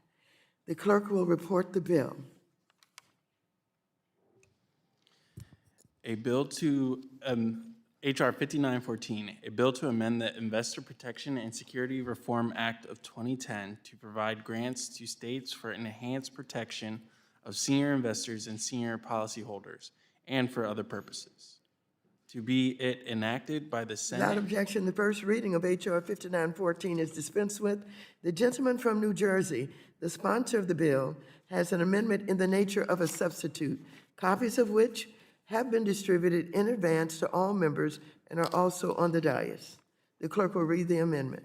An amendment in the nature of a substitute to H.R. 5914, offered by Mr. Gottheimer of New Jersey. Strike all after the enacting clause and insert the following. Without objection, the amendment in the nature of a substitute will be considered as read and considered base text for purposes of further amendment. I now recognize the gentleman from New Jersey, Mr. Gottheimer, for 5 minutes to explain the bill and his amendment. Thank you, Madam Chairwoman. Since I took office, I've been committed to helping seniors save their hard-earned money for retirement, to help them cut taxes and afford their prescription drugs, and to protecting Social Security and Medicare so at the end of the day they can afford to stay in our communities, like in my home state of Jersey, and enjoy their lives with their children and their grandchildren. But when it comes to scams, everyone knows the old saying, if it looks too good to be true, it probably is.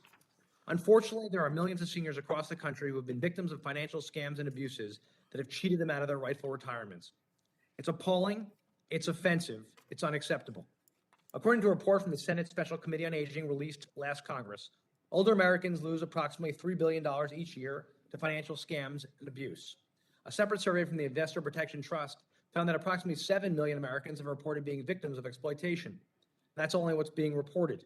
Only 1 in every 24 cases of elder abuse actually ever gets reported. And IRS impersonation calls and fraudulent tech support calls are among the most widely used and costly scams targeting all Americans particularly older Americans. In fact, more than 2.5 million Americans have been targeted by scammers impersonating IRS officials, costing more than 15,800 taxpayers at least $80 million since 2013. More than 3 million Americans are victims of tech support scams, where scammers pretend to be with a reputable tech company and persuade seniors to provide personal and bank information. My mom, of blessed memory, was even a victim of one of these scammers. Someone claiming to be an IRS agent threatened her. I remember she called me and claimed that I had messed up her tax return, and then we found out the truth. During the depths of the pandemic, COVID scammers targeted older Americans with promises of quicker access to vaccines or pandemic relief benefits, preying on those whose only wish is to hug their family members again. Today, we're doing something about it by marking up my bill, the Empowering States to Protect Seniors from Bad Actors Act, to help protect seniors from scams. To help combat this growing issue of senior scams, my bill would establish a new federal grant program at the Securities and Exchange Commission, which would invest in state-led task force dedicated to protecting our seniors from financial fraud. These task forces will be able to hire additional investigative staff, invest in equipment and training for regulators and law enforcement, and educate seniors on financial fraud.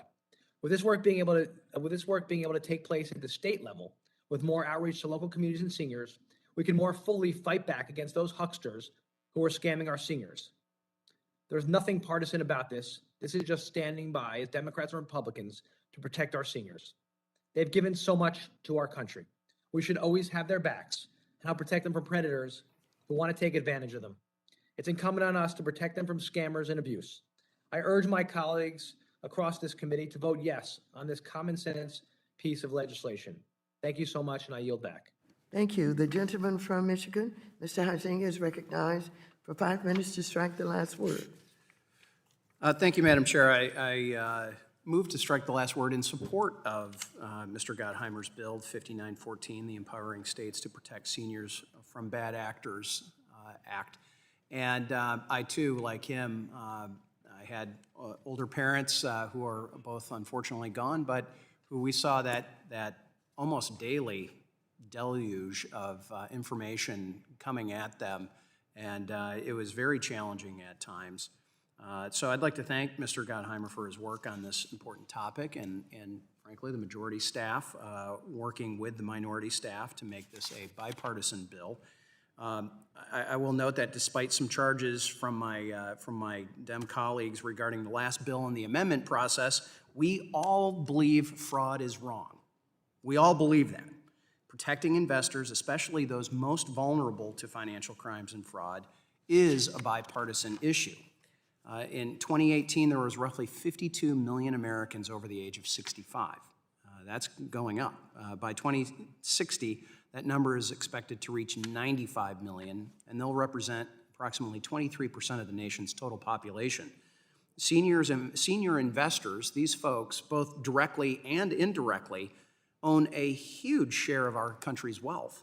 It's especially important that we protect this population against fraud and punish bad actors to discourage further crimes against these investors that are largely on fixed incomes. This bill is intended to better equip state securities regulators and their enforcement and investigative arms to pursue, punish, and deter financial crimes and fraud committed against these senior investors. I support that goal. However, I will note that this is a new grant program at the Commission. That is why I also do support the provisions in the bill that require an interim and a final report to Congress regarding this program. And I think it will allow us to determine the effectiveness of the program before a further renewal of the program, and I think that's just a prudent approach to this. So with that, I urge a yes vote on H.R. 5914, and I yield back the balance of my time. Thank you. The gentlewoman from Texas, Ms. Garcia, is recognized for 5 minutes to strike the last word. Thank you, Madam Chairwoman. I'd like to strike the last word in support of this very important bill. I first want to thank you for bringing it forward for markup today, and thank my colleague, Mr. Gottheimer, for bringing the bill forward for all the reasons that he said in his remarks. I don't think that Congress would have a greater responsibility than to make sure that we take care of our seniors. I know as the first career job I ever really had was as a geriatric social worker. And I learned firsthand all the challenges that many of our seniors face and continue to face even today. And consumer fraud was always at the top of the list. Mr. Gardheimer is absolutely correct, particularly with these robocalls and telephone calls that continue to go to seniors when they're at home, bothering them and giving them all these ideas on invitations to participate in fraud and scams. So again, thank you to Mr. Gardheimer. Financial abuse against the elderly is a prevalent problem all over the country, and it's one that we must address, leaving no tool unused. The National Council on Aging recently found that elderly financial abuse costs Americans an estimated $36.5 billion every year. I'm glad to see that this bill ensures that the agency charged with investor protection, the SEC, has the authority to oversee this issue. It is our duty as members of Congress to ensure that every regulator has the capacity to carry out their charges and that the American people are protected from the fraudulent and exploitative endeavors that often plague the financial services industry and make it harder for good actors to thrive. It is also our duty to do all we can to stop the targeting of seniors for fraud. This bipartisan bill is a step in the right direction. I give it my full support, and I urge all our colleagues to join us. And Madam Chair, I think it's music to my ears to hear that this will be a bipartisan bill. That should always be the case, especially when it comes to protecting our seniors. With that, I yield back. Thank you. I now recognize myself for 5 minutes. I want to thank Mr. Gottheimer for introducing this legislation that would provide grants to state securities regulators to support their programs that specifically protect senior investors. I also want to thank Mr. McHenry for working with us on this important bill. Seniors are particularly vulnerable to investment frauds, scams, and deceptive practices. Just last month, in his annual report on elder fraud and abuse, the Department of Justice reported that in 2020 alone, seniors suffered from $1 billion in financial losses due to fraud. State securities regulators and insurance departments are at the forefront of protecting our investors. The SEC, with the support of its investor, advocate, and Division of Enforcement, is well placed to evaluate and support grant programs to bolster the efforts of states to better protect senior investors. This bill is widely supported by investor advocates and state securities regulators. So I would like to thank North American Securities Administrators Association for their years-long engagement on this issue. I also want to thank Consumer Federation of America, Public Citizen, and CFA Institute. And I again thank the members on both sides of the aisle for coming together on this bill. And I thank you, certainly, Mr. Gottheimer, and I urge its passage. I yield back the balance of my time. Is there further discussion of or amendment to H.R. 5914? If not, the question now occurs on approving the amendment in the nature of a substitute. All those in favor say aye. Aye. Aye. Those opposed, no. In the opinion of the chair, the ayes have it, and the amendment in the nature of a substitute is agreed to.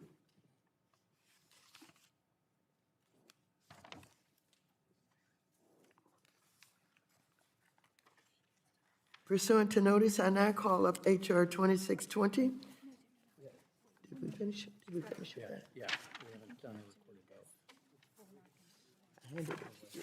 vote. The ayes have it, and H.R. 5914 is agreed to. Pursuant to notice, I now call up H.R. 2620, the Investor Choice Act of 2021. The clerk will report the bill. H.R. 2620, a bill to amend the Securities Exchange Act of 1934 to prohibit mandatory pre-dispute arbitration agreements and for other purposes. Without objection, the first reading of H.R. 2620 is dispensed with. The gentleman from Illinois, the sponsor of the bill, has an amendment in the nature of a substitute, copies of which have been distributed in advance to all members and are also on the dais. The clerk will read the amendment. Amendment in the nature of a substitute to H.R. 2620, offered by Mr. Foster. Strike all after the enacting clause and insert the following. Section 1, short title. Without objection, the amendment in the nature of a substitute will be considered as read and considered base text for purposes of further amendment. The gentleman from Illinois, Mr. Foster, has an amendment to the amendment in the nature of a substitute at the desk. We will pause to allow copies of the amendment to be distributed electronically.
Have all members received the amendment?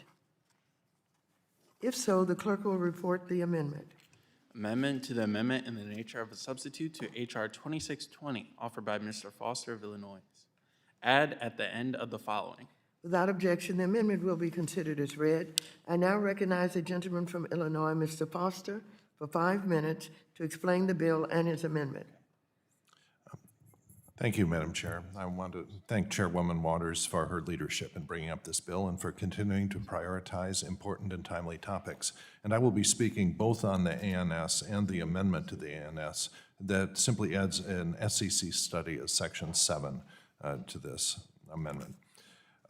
Investors using stockbrokers and financial advisors are often forced to surrender their right to go to court to resolve disputes and instead are forced to go through arbitration proceedings.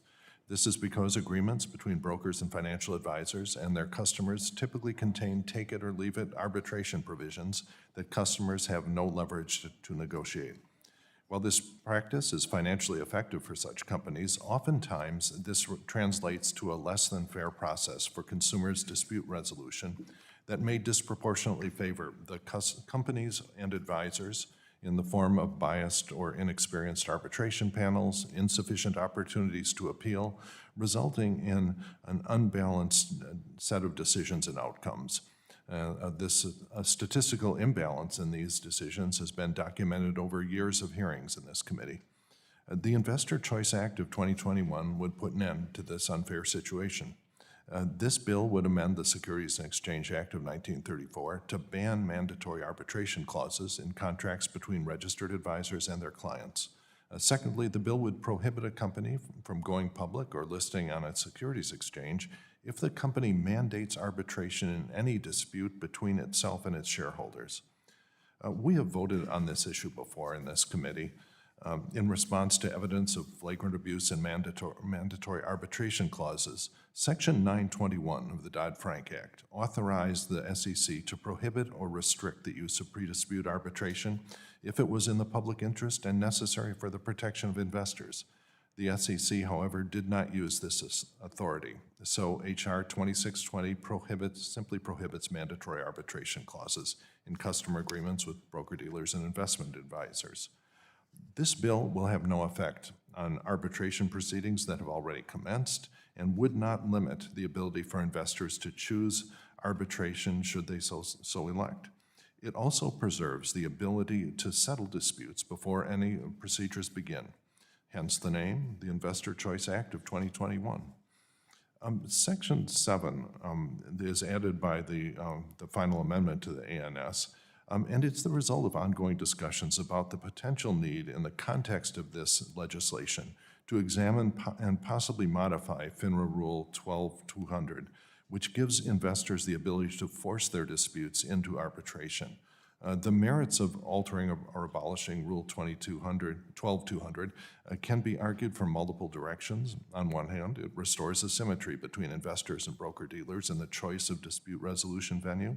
On the other hand, it might prevent an investor who does not have as deep pockets as his broker or financial advisor to choose a potentially less expensive arbitration, which might be all that he or she might be able to afford. So this amendment simply directs the SEC to study this issue and report back to Congress.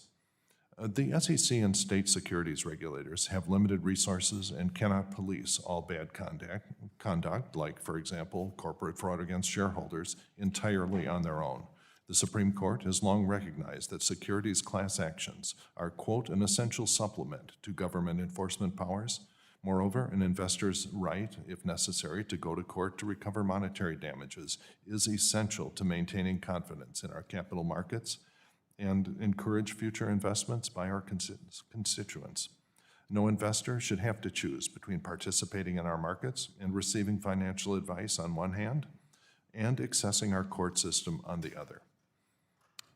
Finally, I would like to mention that as this bill moves forward in the legislative process and gains support in the Senate, that I'm sympathetic to possibly carving out from this certain nonprofit entities from this provision, specifically nonprofit entities that are owned and governed by their investors and are willing to periodically document the balance and fairness and fairness in the results of their arbitration proceedings to the SEC in order to maintain this exemption. So I'm willing to consider that as it goes forward. I just wanted to mention it in this debate.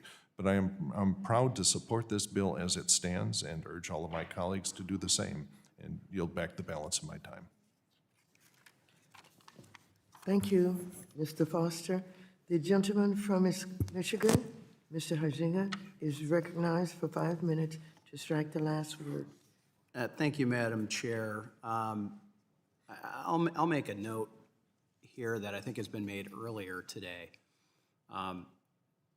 We should be having a capital markets subcommittee hearing with witnesses on these particular issues, especially when the author is talking about an amendment to his own amendment, when he's talking about the discussion of additional changes might be in order. So in addition to other issues, I think this is one of those issues that we ought to have a robust actual debate about. Instead, this bill takes the drastic step of eliminating an important legal recourse available to everyday investors so just to have a couple of issues that need to be addressed. And I think I heard, if the gentleman from Illinois doesn't mind me asking him a couple of questions, I think I heard the gentleman acknowledge that the SEC has not used its authority under Section 921 of Dodd-Frank. Is that correct? Did you acknowledge that? Yes, yeah, that is correct. So There was an expectation, at least on the part of, I believe, our side of the aisle, that it would use that authority, and for whatever reason it is not. okay, well, reclaiming my time, neither one of us were here when Dodd-Frank passed. I was, sir. I was. I'm sorry. proud that I was 10 for 10 in getting my amendments into the Dodd-Frank. Okay, so, but in that Section 921, which granted the SEC authority to prohibit or restrict the use of pre-dispute arbitration if it was in the public interest, and that's the phrase, in the public interest, which is very broad. The SEC, in my experience here on my 6th term, the SEC seems to rarely pass up a rulemaking opportunity, especially when it's been given significant leash by Congress. But however, in the last 11 years, this has not been used once. Never has it been used, not even to restrict mandatory arbitration. So it begs the question, if you've got both Republican and Democrat-led commissions, as we've had both, over those years, wouldn't we think that at least somebody would raise that question? A Republican-led commission or a Democrat-led commission? And I will note that we've had more Democrat-led commissions than we have had Republican-led commissions over the last 12 years, going on 12 years. And it would seem that that's an indicator to me. And if the SEC has never used its authority to limit or restrict them, why is it appropriate now for Congress to choose the nuclear option and completely ban mandatory arbitration agreements with broker-dealers and investment advisors altogether? I mean, that's where I'm really lost from the author's perspective.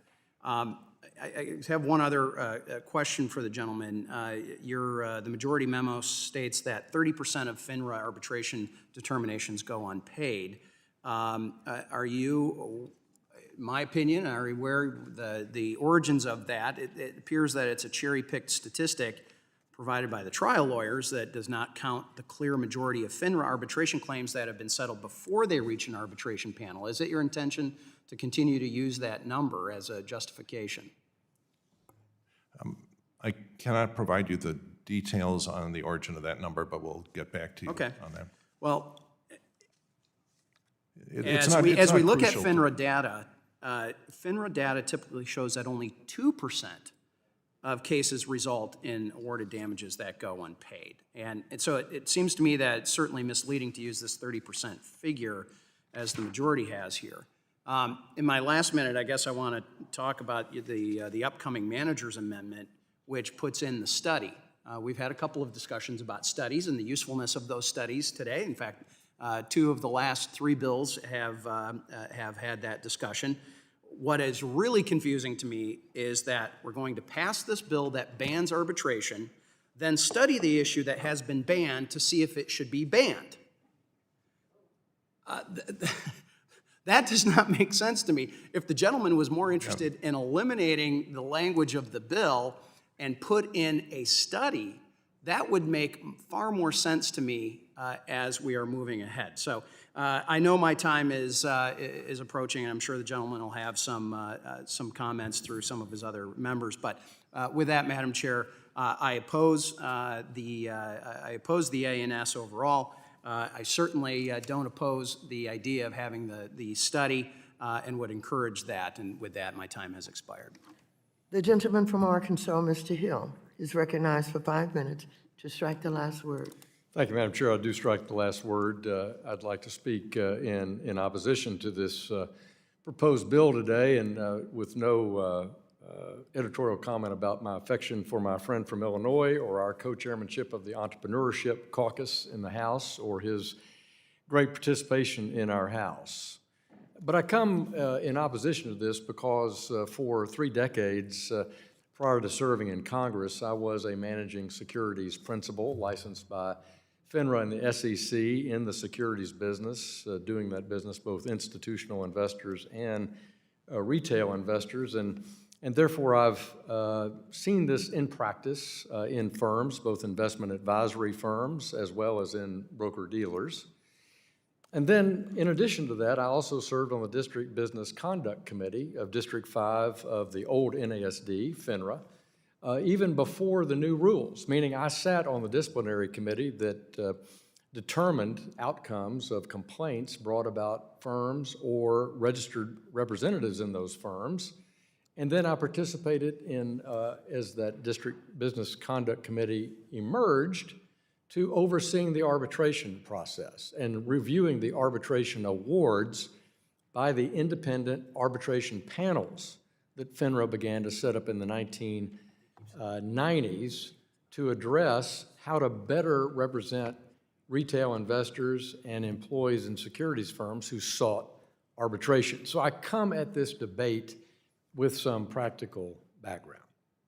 And for decades, arbitration has provided a fair, efficient, and effective venue and the best way to quickly resolve disputes between investors and brokers.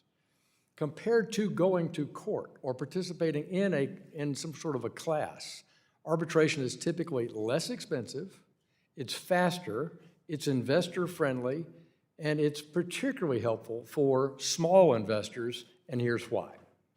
There are nearly 70 FINRA hearing venues across the country, including at least one in every state in Puerto Rico, meaning these venues are accessible to the complainant. There are limitations on the motions to dismiss before investors even get to present their case. FINRA offers arbitration fee waivers for parties that demonstrate financial hardship.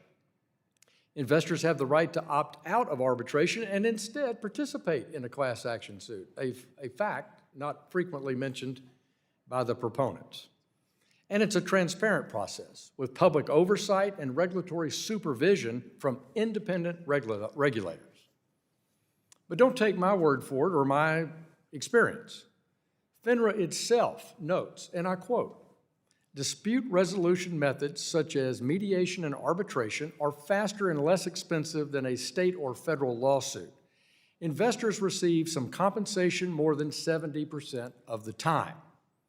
And so for this reasons, I think strictly banning pre-dispute arbitration clauses for investment advisors or broker-dealers would be a mistake. And as my friend from Michigan has said, the SEC, under Democratic leadership and under Republican leadership since Dodd-Frank was signed into law, has not, pursuant to Section 921 of Dodd-Frank, taken an action to abolish across the board mandatory arbitration. Further, there's a reason in the Investor Choice Act has not been passed into law since it's been introduced Congress after Congress since 2013. And in my view, it's the same reason Congress voted in 2017 to repeal the CFPB's rule banning mandatory arbitration in consumer financial contracts through a Congressional Review Act. That's because arbitration does work.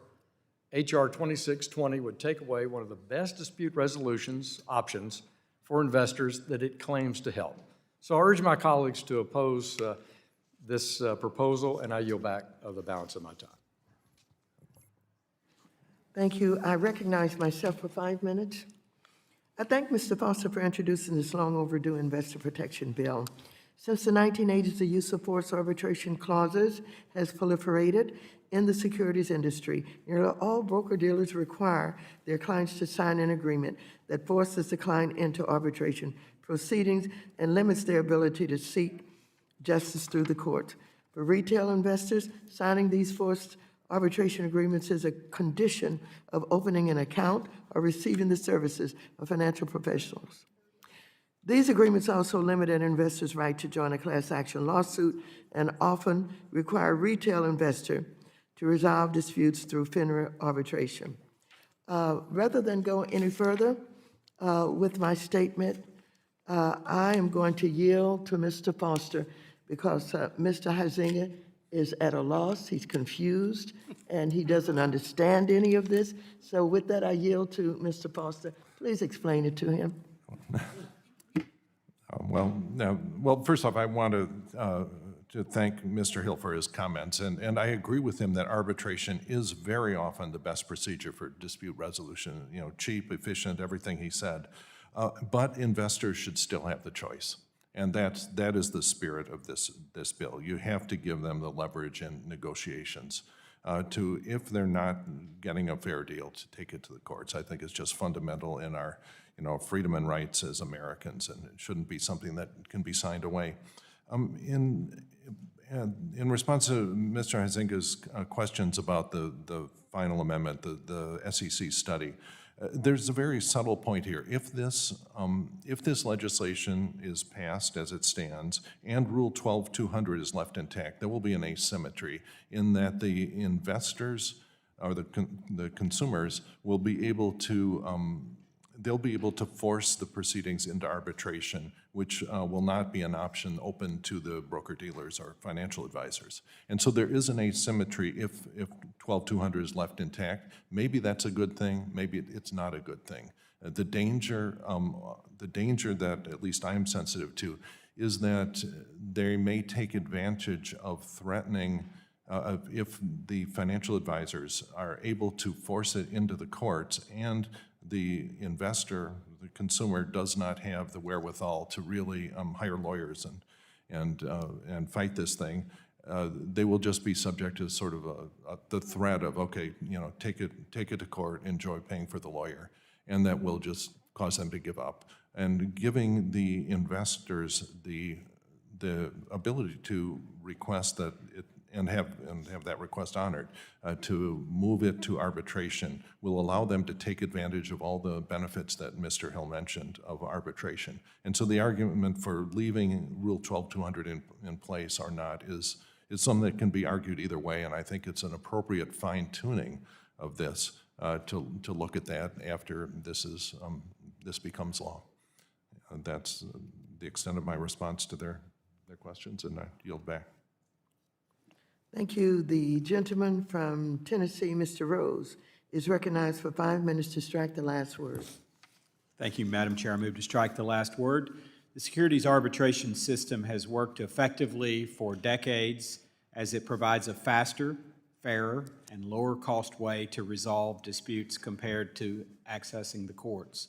Smaller investors in particular benefit from FINRA arbitration because it provides certainty about where disputes will be solved and helps secure faster, less expensive dispute resolution.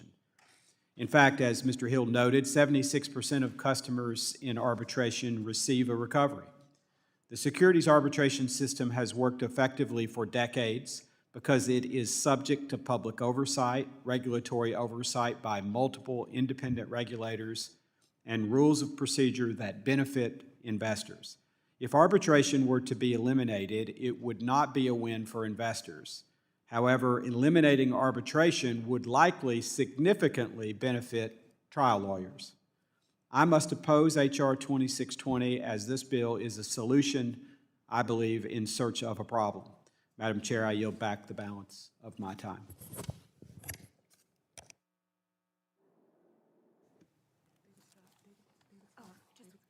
What is it?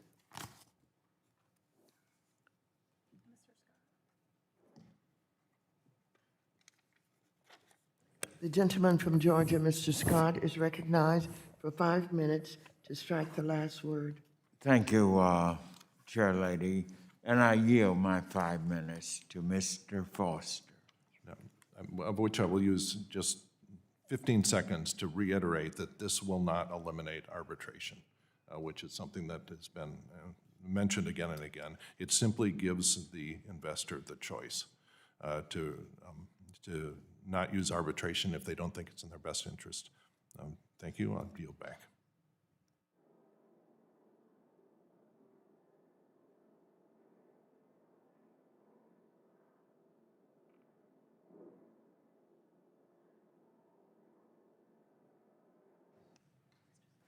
The gentleman is recognized, Mr. Foster.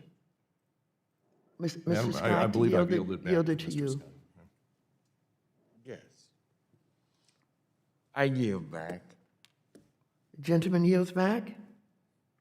If there is no further discussion on the amendment, The question now occurs on the amendment. All those in favor of the amendment say aye. Aye. Aye. Aye. In the opinion of the chair, the ayes have it, and the amendment is adopted. Is there further discussion of or amendment to the amendment in the nature of a substitute?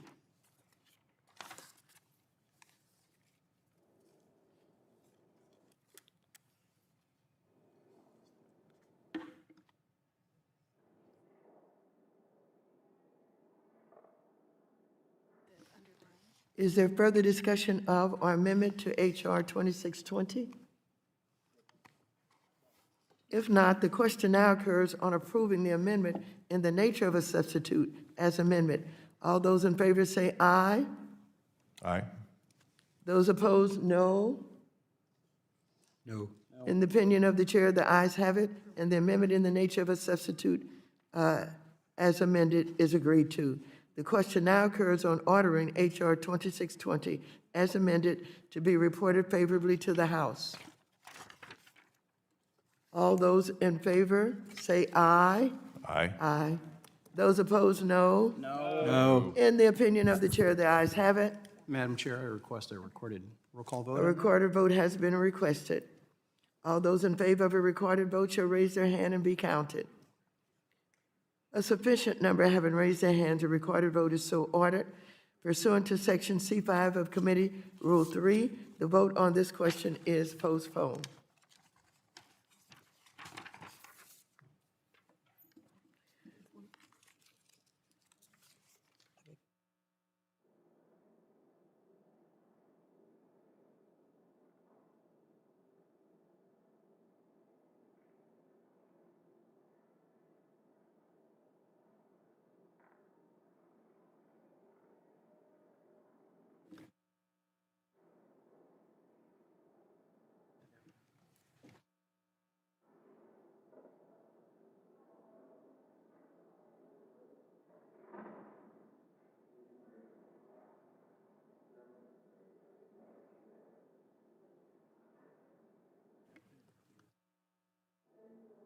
I appreciate your patience. If we could just pause for a minute, we'll return shortly to Mr. Sherman's legislation.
Sit down.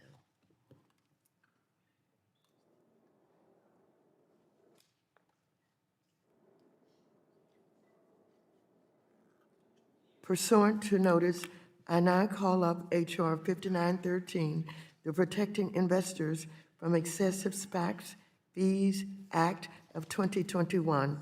The clerk will report the bill. H.R. 5913, a bill to prohibit registered investment advisors, brokers, and registered representatives of brokers from... Without objection, the first reading of H.R. 5913 is dispensed with. The gentleman from California, the sponsor of the bill, has an amendment in the nature of a substitute, copies of which have been distributed in advance to all members and are also on the dais. The clerk will read the amendment. Amendment in the nature of a substitute to H.R. 5913, offered by Mr. Sherman of California. Strike all after the enacting clause and insert... Without objection, the amendment in the nature of a substitute will be considered as read and considered base text for purposes of further amendment. I now recognize the gentleman from California, Mr. Sherman, for 5 minutes to explain the bill and his amendment. I'd like to thank the Chairwoman and my colleagues for working to bring this important bill forward. The amendment in nature of a substitute for the Protecting Investors for Excessive SPAC Fees Act will ensure that investors have the information that they need when they make a SPAC investment and at each stage of the investment decision-making process. I think investors will then be in a position to protect themselves from excessive fees. Putting this in context, most of the transactions in our capital markets are one investor selling to another investor. That's well and good, but what's most important is when money is going from investors to operating companies. Now, most of the time, most of the dollars that's happening, it's the issuance of bonds. But the most important investments are when equity is put forward, where the investors are willing to take the risk. Now, most of those dollars are going in to old and established companies, companies that have been public for a long time.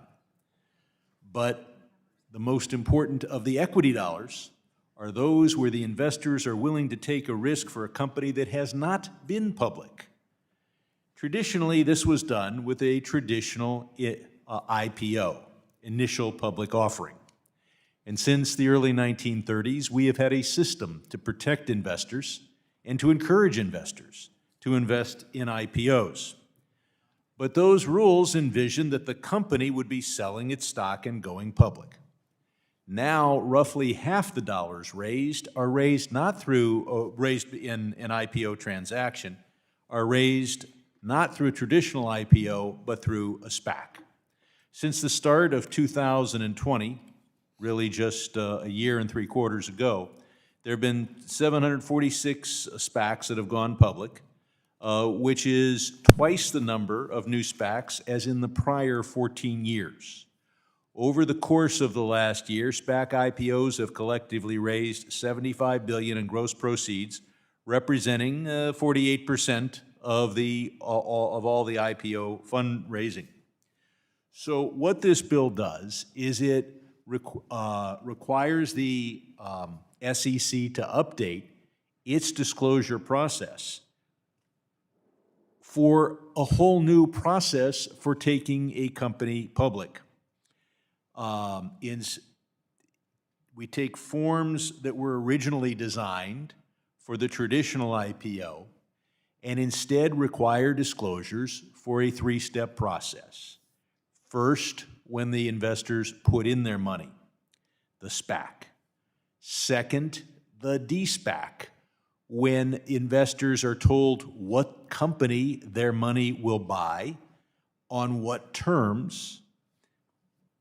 And then third, and they're given an opportunity to take their money out or leave it in. That may be the most important time an investment decision is made. And then third, when they vote on the final deal as to how much, as to whether it should go forward. This will bring together in one place a chance for investors to see the 3 ways in which insiders are being compensated. First, there is the traditional 20% dilution that the sponsors of the original SPAC are getting. Now, that may not be 20% of the entire ultimate company's value, but 20% of, or even sometimes ultimately more, of the new money raised, or of the number of shares made available to those who are putting in new money. Second, there is the dilution when, if additional money is necessary to close the deal, hedge funds and other professional investors are brought in, usually on better terms than the retail investors were originally given, so as to complete the deal. So there are two elements of dilution. In addition, there are cash fees paid to a variety of those doing the work to make the deal happen. This will bring together those three fees, and I believe will provide some additional competitive pressure to keep these fees as reasonable as possible.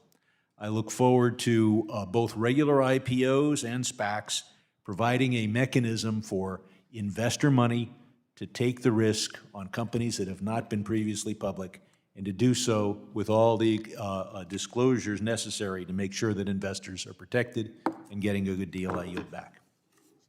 The gentleman from Michigan, Mr. Huizinga, is recognized for 5 minutes to strike the last word. Thank you, Madam Chair.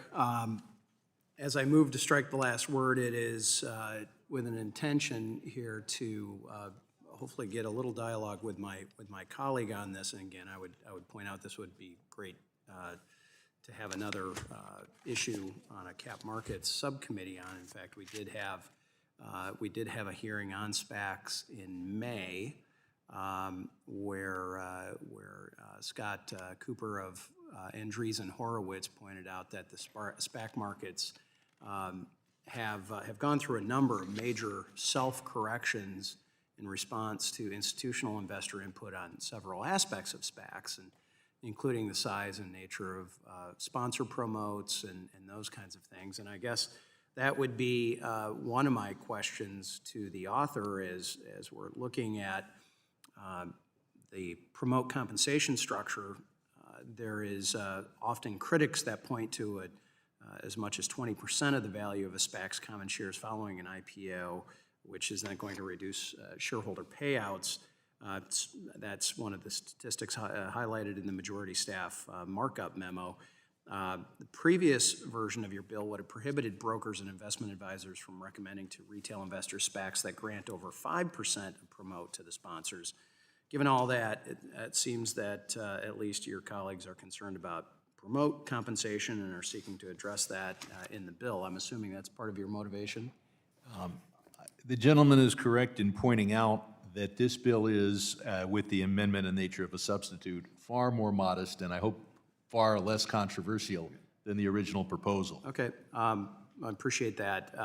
But again, we know based on previous bill text and from commonly cited criticisms, SPAC naysayers dislike the promote compensation structure flat out. This version would prohibit brokers and advisors from recommending and facilitating SPAC trades unless they make certain disclosures for an investor to make a, quote, informed decision. Just a moment, an informed decision whether to redeem or hold those securities.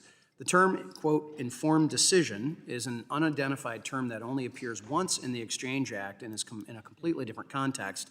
So I'm curious what this bill means, very briefly, what you mean by informed decision. Well, first, there's no longer a 5% standard in this bill. There is no longer an attempt to, and I hope that people will vote on whether they like this bill in this form, not in its previous form. As to the, basically, it requires the disclosures.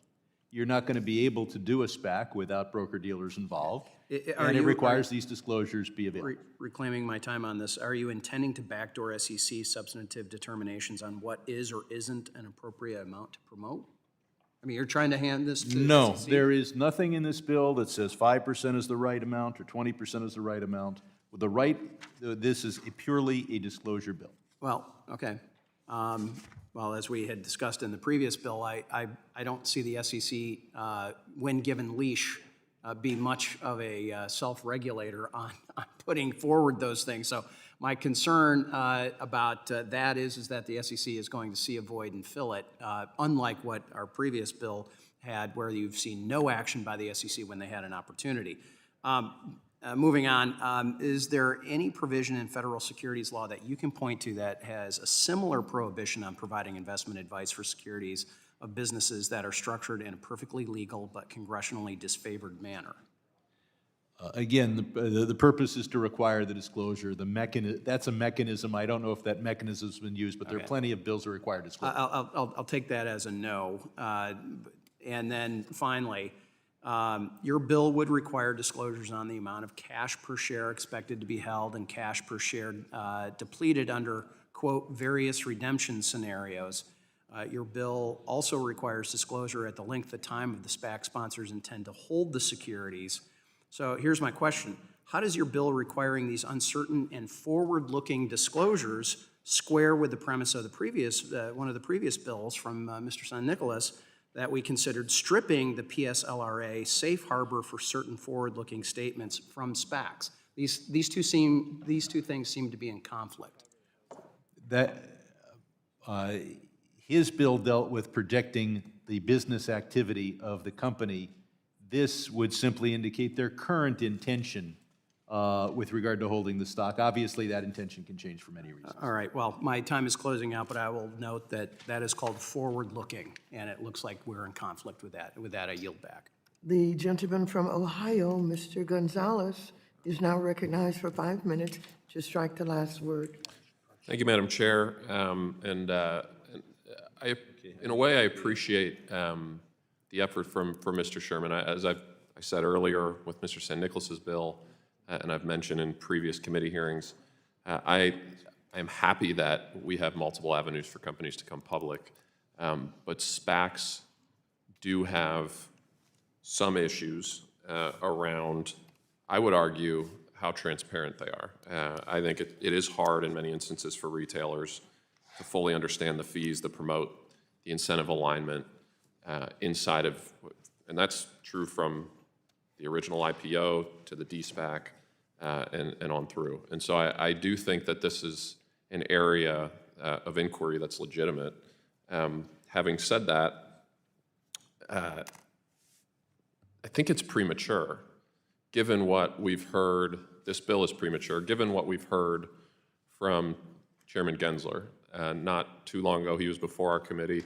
If you look at some of his commentary, public commentary, whether on television or in similar Senate hearings, it's obvious, it's clear that the SEC is looking at this, and they are studying what we should do with respect to disclosures for SPACs and to make them more uniform. I think the market's taking care of a lot of the issues, frankly, without SEC guidance, but it seems to me that the right thing to do would be to wait for their guidance and their study to conclude before we rush into such a prescriptive bill. And I think that's probably another issue I have with it. It's awfully prescriptive, especially for something that we just sort of got recently. And so I think the sensible thing to do is to acknowledge that there are areas where we can improve disclosures in the SPAC universe, but to do it in a way that's a little bit more measured and be a bit more patient with it. The other part that, and maybe I'm just misunderstanding the bill, but this notion of doubling down and doing even more to put more companies in the accredited investor bucket. The accredited investor rule, just by its effect, excludes primarily Black and brown, Black and Latino investors from being able to participate in some of the fastest growing, highest returning businesses in the country. I was reading just yesterday an article from a Mariah Lichtenstern, who self-identifies Black woman of multi-ethnic heritage working in the tech startup world. Title is, Investors Still Engage in Racist Redlining, Why Haven't We Done Something About It? This is in Fortune. She cites a statistic that I've never seen, but I think really strikes at the heart of this, which is 10 to 15% of American households qualify as accredited, 10 to 15%. hit the wealth threshold, okay? Of that 10 to 15%, 1.3% are Black, 2.8% are Latino. So why on earth do we perpetuate a system where we know from previous hearings, the highest grossing asset classes net of fees restricted by virtue of the way by virtue of the way the rule is written, almost exclusively restricted to white households and not Black and Latino households. I think that's something, frankly, that there's a whole bunch of reasons why we shouldn't like the accredited investor rule, but that's absolutely one of them. I think we want as many people to have access to high returning equity instruments and investment options as humanly possible. And when we put more companies in the accredited investor bucket, we are systematically reducing opportunities for the very people that we are trying to eliminate barriers for. And so that's a separate issue, obviously, but I did notice the accredited investor provision in here and thought it was worth mentioning. But the real crux of the argument against this bill is I think it's premature. And though I do agree with my colleague on a lot of his thoughts with respect to where we can clean up the disclosure regime, I think it's best to wait for the study and then go from there. And with that, I yield back. Thank you. For what purpose does the gentleman from Michigan seek recognition? Madam Chair, I have an amendment at the desk. We will pause to allow copies of the amendment to be distributed electronically.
Have all members received the amendment?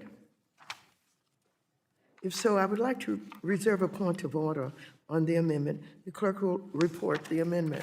Amendment to the amendment in the nature of a substitute to H.R. 5913, offered by Mr. Huizenga of Michigan. Strike Section 1 and 2. Without objection, the amendment will be considered as read. The gentleman is recognized for 5 minutes to explain the amendment. Thank you, Madam Chair. My amendment is intended to ensure that this committee legislates with care and prudence and based on facts. Again, we've had this discussion with some other bills today. I believe this bill skips over the research and analysis stages that are needed before we develop the policy and before arbitrarily determining which SPAC securities brokers and advisors can recommend and trade based on their disclosures. This committee should first direct the SEC to conduct a thorough study and report back to us on SPACs. An SEC study will pinpoint what precise issues with SPACs, if any, are needed to be addressed with legislation.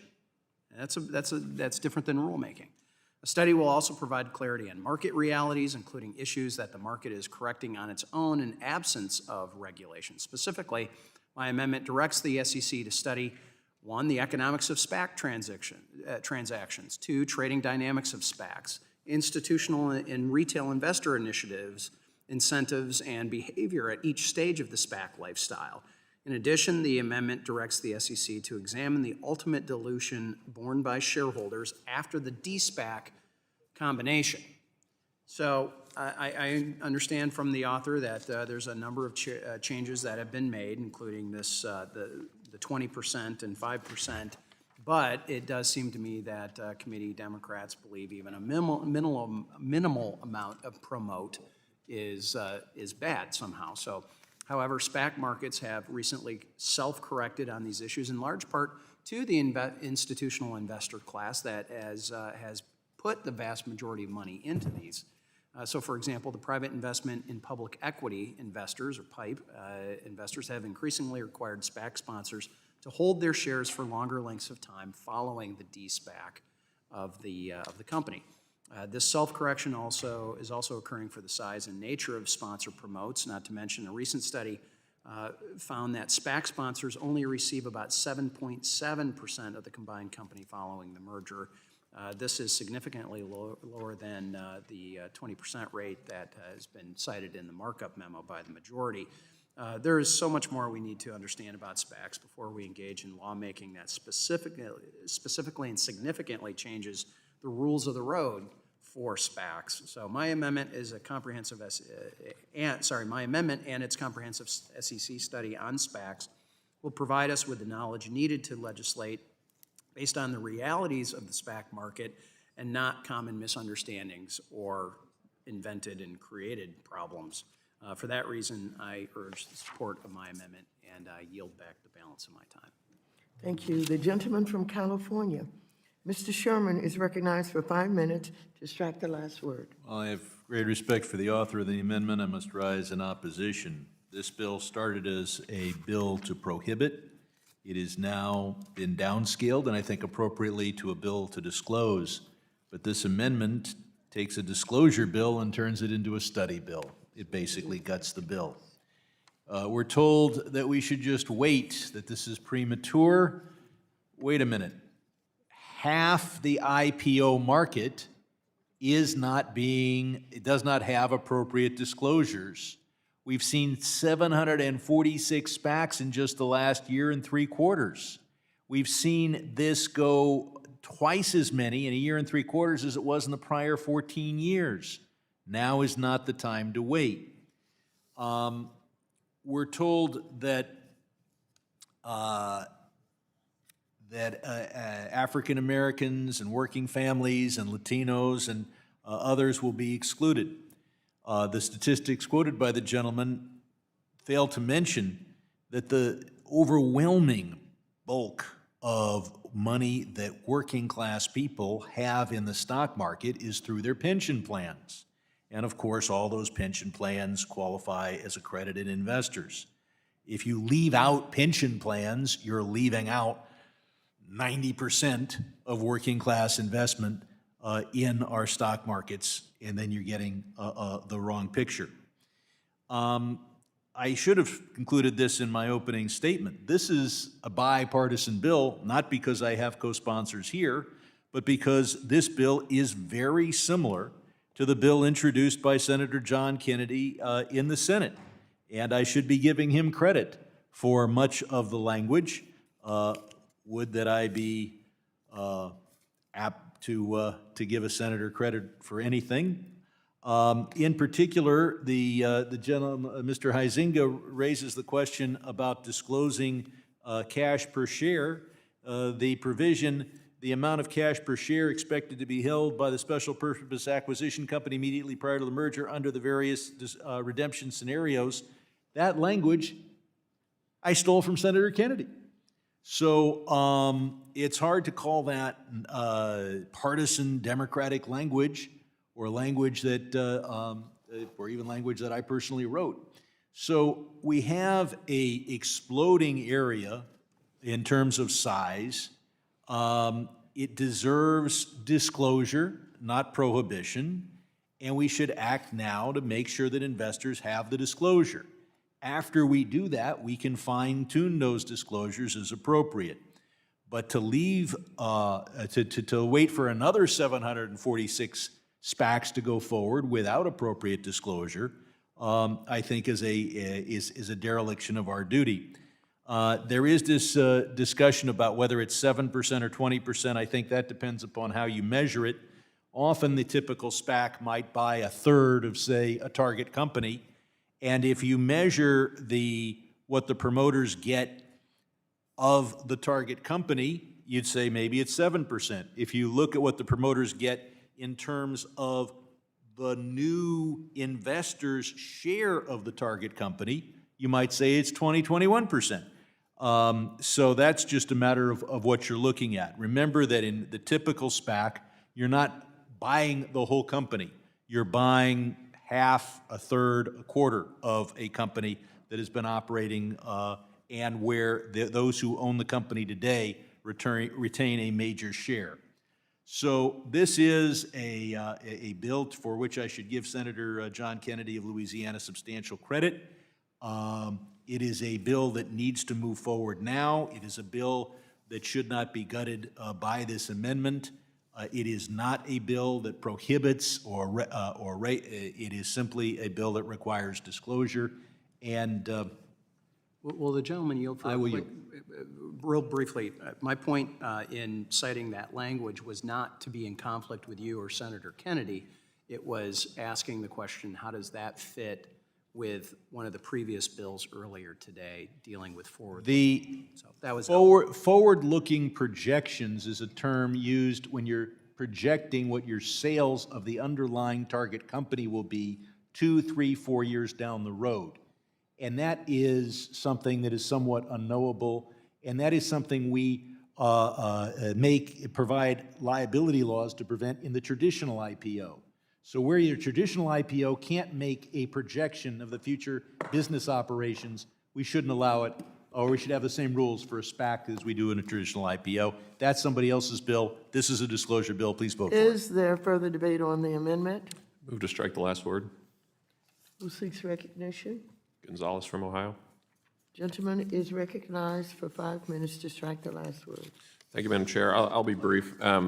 Given my comments earlier, I think it's, frankly, I just want to thank Mr. Huizenga for this thoughtful amendment. I think this is exactly the right way to proceed with what is a very complicated issue around SPAC disclosures. And, you know, I, in some sense, as I've said, agree with the motivations of my colleague from California. I'd like to point out to him what Mr. Huizenga is calling for is 180 days of a pause whereby we can have a study concluded by the SEC. I don't think the world's going to end. I don't think the SPACs are going to somehow destroy the economy the way that sometimes I hear from a rhetorical standpoint.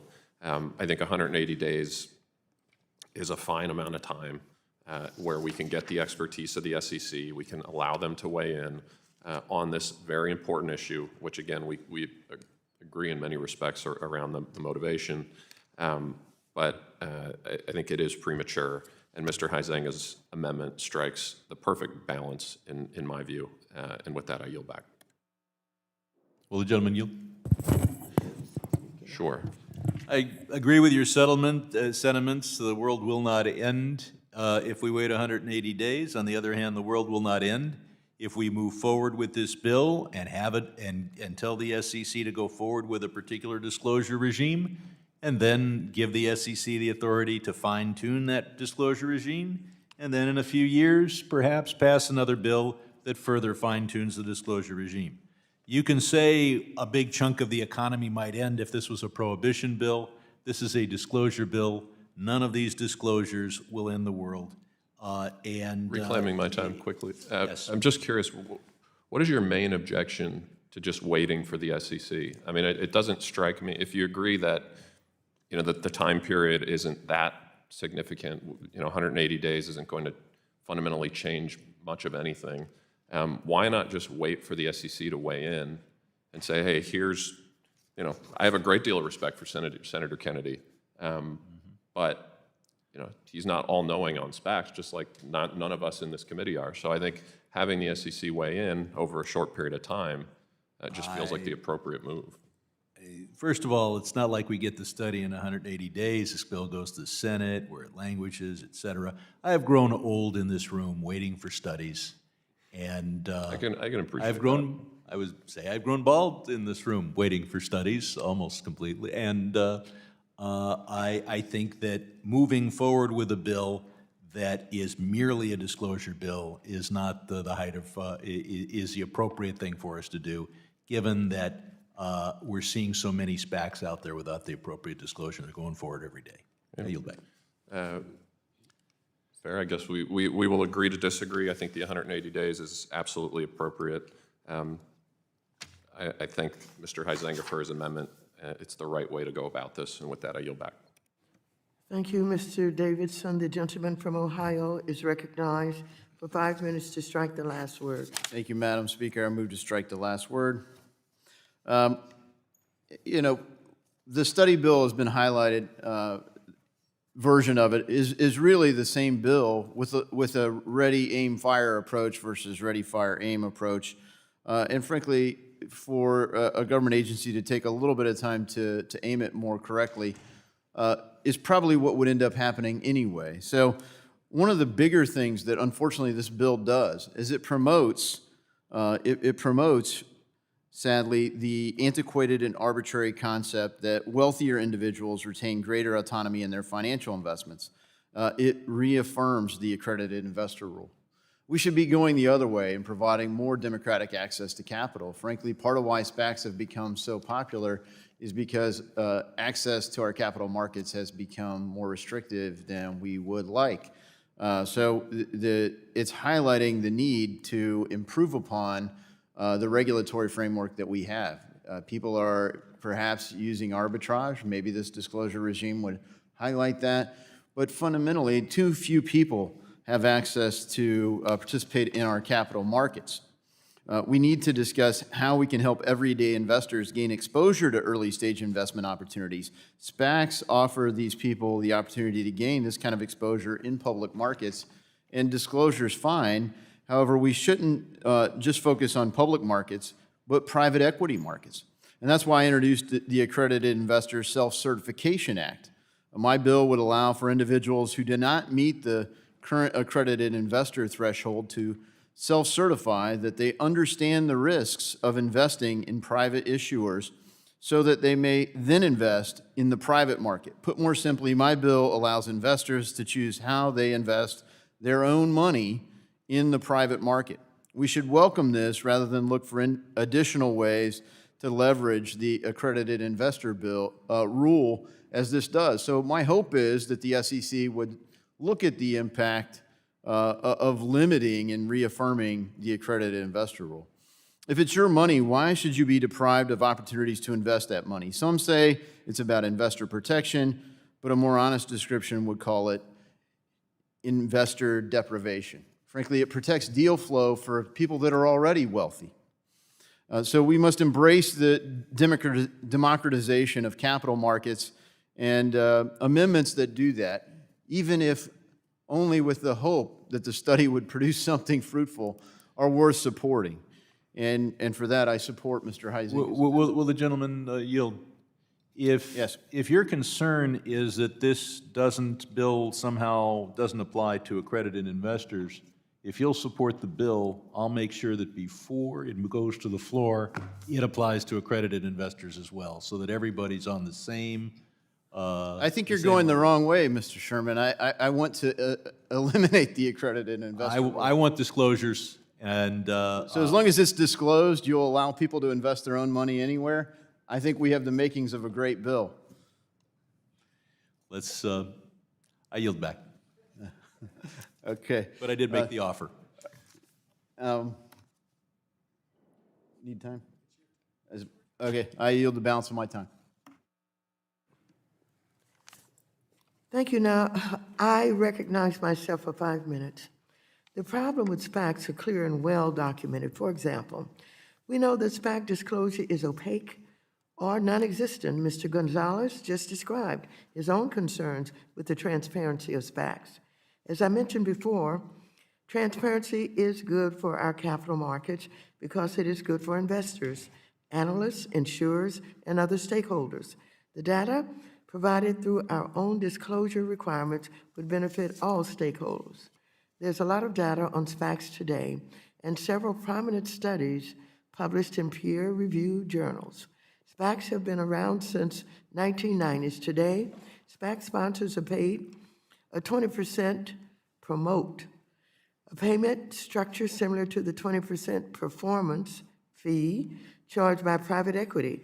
The 20% promote reduces the cash per share for investors and is cost imposed onto investors that are often in the dark when to redeem. SPAC underwriters are also paid in excess of 6% of the deal, and hedge funds are also compensated amply. Sponsors are incentivized to do any deal, good or bad, as they make several times more than their initial investment, which is often at the expense, again, of retail investors.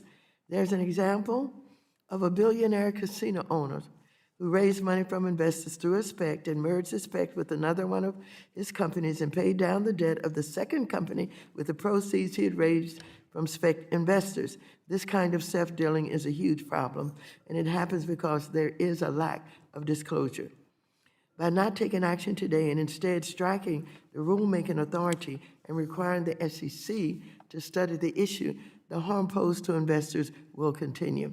Retail investors are investing in SPACs, and a report issued by Bank of America in February of this year showed that over 40% of trades in SPACs are by retail investors.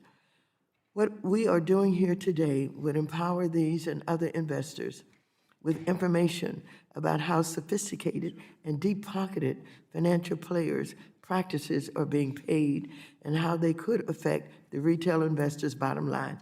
For these reasons, I oppose this amendment, and I yield back the balance of my time. Is there further debate on the amendment? If not, I withdraw my point of order. The question now occurs on the amendment. All those in favor of the amendment say aye. Those opposed, no. No. No. In the opinion of the chair, the noes have it, and the amendment is not agreed to. Madam Chair, request a recorded vote. A recorded vote has been requested pursuant to the chair's previous order. The vote on this question is postponed. Is there further discussion of or amendment to the amendment in the nature of a substitute? Not.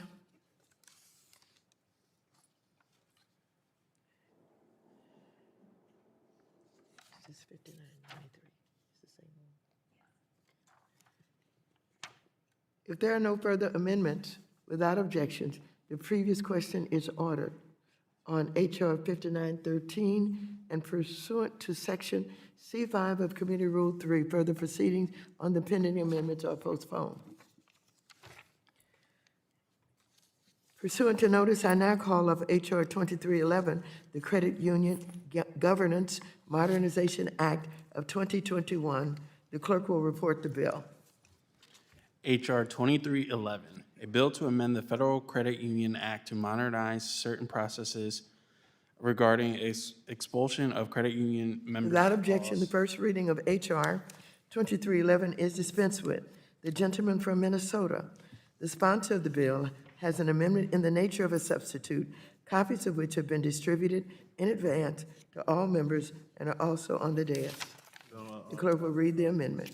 An amendment in the nature of a substitute to HR 2311, offered by Mr. Emmer of Minnesota. Strike all after the enacting Without clause. objection, the amendment in the nature of a substitute will be considered as read and considered base text for purposes of further amendment.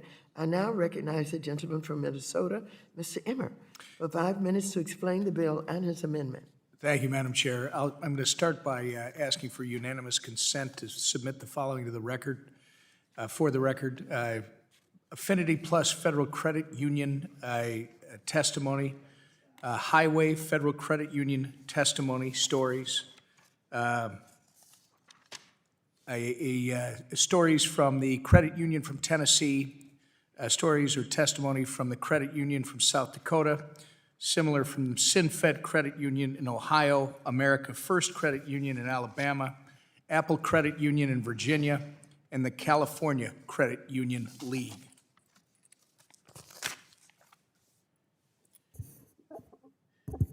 Is that, Gentleman yields back. I asked for unanimous consent to Oh, submit these without for the record. objection, such is the order.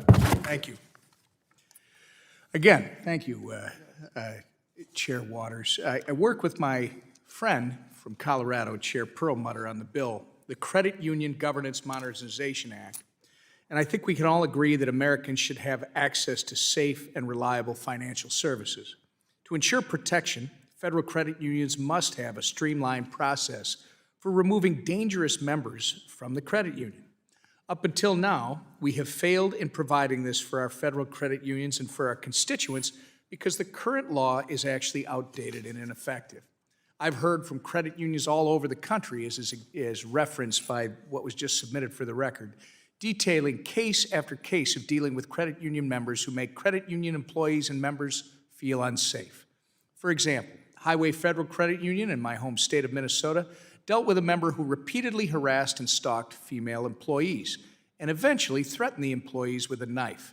On a separate occasion, one member walked up to a teller and threatened to start killing people in the credit union. These are just two of several incidents Highway Federal Credit Union has experienced and just two of countless cases from the credit unions across the country that have reached out to our office. My bill, the Credit Union Governance Modernization Act, keeps credit union members and employees safe by creating a framework for federal credit unions to swiftly remove a member for cause, whether members are disruptive, dangerous, or abusive, whether they commit fraud, attempted fraud, or other illegal conduct, or whether they violate the membership agreement of the credit union. We must update ineffective laws. We must prioritize a financial system that keeps Americans safe. The bill has bipartisan support, and I've got to add, Chair Perlmutter and his team have been absolutely fantastic, great partner throughout the entire process. It's with their help. It's also got the support of the Credit Union National Association, the National Association of Federally Insured Credit Unions, and the Consumer Advocacy Group, Public Citizen. Madam Chair, I ask my colleagues on the committee today to support and advance the Credit Union Governance Modernization Act so we can ensure our financial system protects those it serves. And I thank you and yield back the balance of my time. Thank you. The gentleman from Colorado, Mr. Perlmutter, is recognized for 5 minutes to strike the last word. Thank you, Madam Chair, and I'm proud to co-sponsor H.R. 2311. I want to thank the gentleman from Minnesota for allowing us to work with him and his office on the Credit Union Governance Modernization Act of 2021. Bipartisan bill will improve the federal credit union charter and make credit unions safer for both their employees and their members. Under current law for federal credit unions, a full vote of the credit union is required to remove a member, even for cases in which the member is engaged in fraud or other illegal activity or has threatened or harassed credit union employees or other members. These cases are rare, but under current law, it is difficult for the credit union to expel a member, which may subject employees and other members to dangerous situations. In one case from a credit union in Tennessee, the credit union was robbed by two of its own members who retained their membership for years before robbing another credit union. In other cases, credit union staff have been threatened, harassed with racial slurs, or stalked after hours. Credit unions should have the ability to protect their staff and members more easily. This legislation would give federal credit unions the option to expel a member in limited circumstances under a new policy adopted by the National Credit Union Administration. The new policy would include procedures for the expulsion of and reinstatement of a member under certain circumstances while ensuring fairness and due process for the member in question. I want to applaud my friend from Minnesota, Mr. Emmer, on his work on this issue and thank him for his willingness to work with me and my staff on including strong consumer protections and technical improvements to the bill. This legislation is, as he said, supported by Public Citizen, the Mountain West Credit Union Association, the Credit Union National Association, and the National Association for Federally Insured Credit Unions. I urge my colleagues to support this bill to ensure credit unions can protect their employees and their members With that, Madam Chair, I yield back. Thank you. The gentleman from Georgia, Mr. Scott, is recognized for 5 minutes to strike the last word. Thank you very much, Chair Lady, and I do move to strike the last word. First of all, I want to congratulate my good friends, Mr. Emmer and Mr. Perlmutter, for their long-standing support and commitment to our nation's credit unions. House Resolution 2311 governing the expulsion as well as the reinstatement of federal credit union members. It's supported by, as was mentioned, the Credit Union National Association, NCUA, the National Association of Federal Insured Credit Unions, the NAFCU. It's a very good bill for self-governance of our federal credit unions. And also, Ms. Waters, I'm particularly proud of this bill, and I'm proud that you included it because the benefits of this bill, while it helps our financial system, it will also be very helpful and bring to Black-owned and operated credit unions in my state of Georgia and across the nation tremendous help. Because you see, Black-owned credit unions are very serious and they're very intentional about helping the Black community.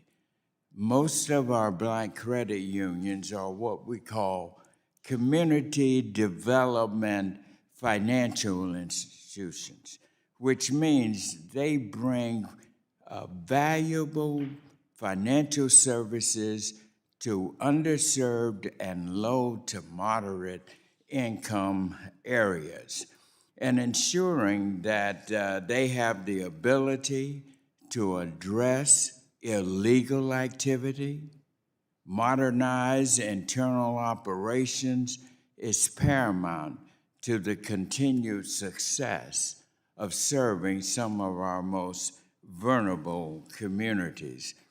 And I really have faith that this bipartisan bill will ensure that all of our Main Street credit unions have the necessary tools to succeed.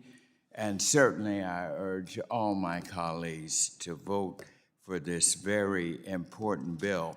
Finally, I want to say that credit unions, I've worked with them as you have, Madam Chair, later, and they provide the glue for our financial system, particularly for the lower income and moderate income families in this nation.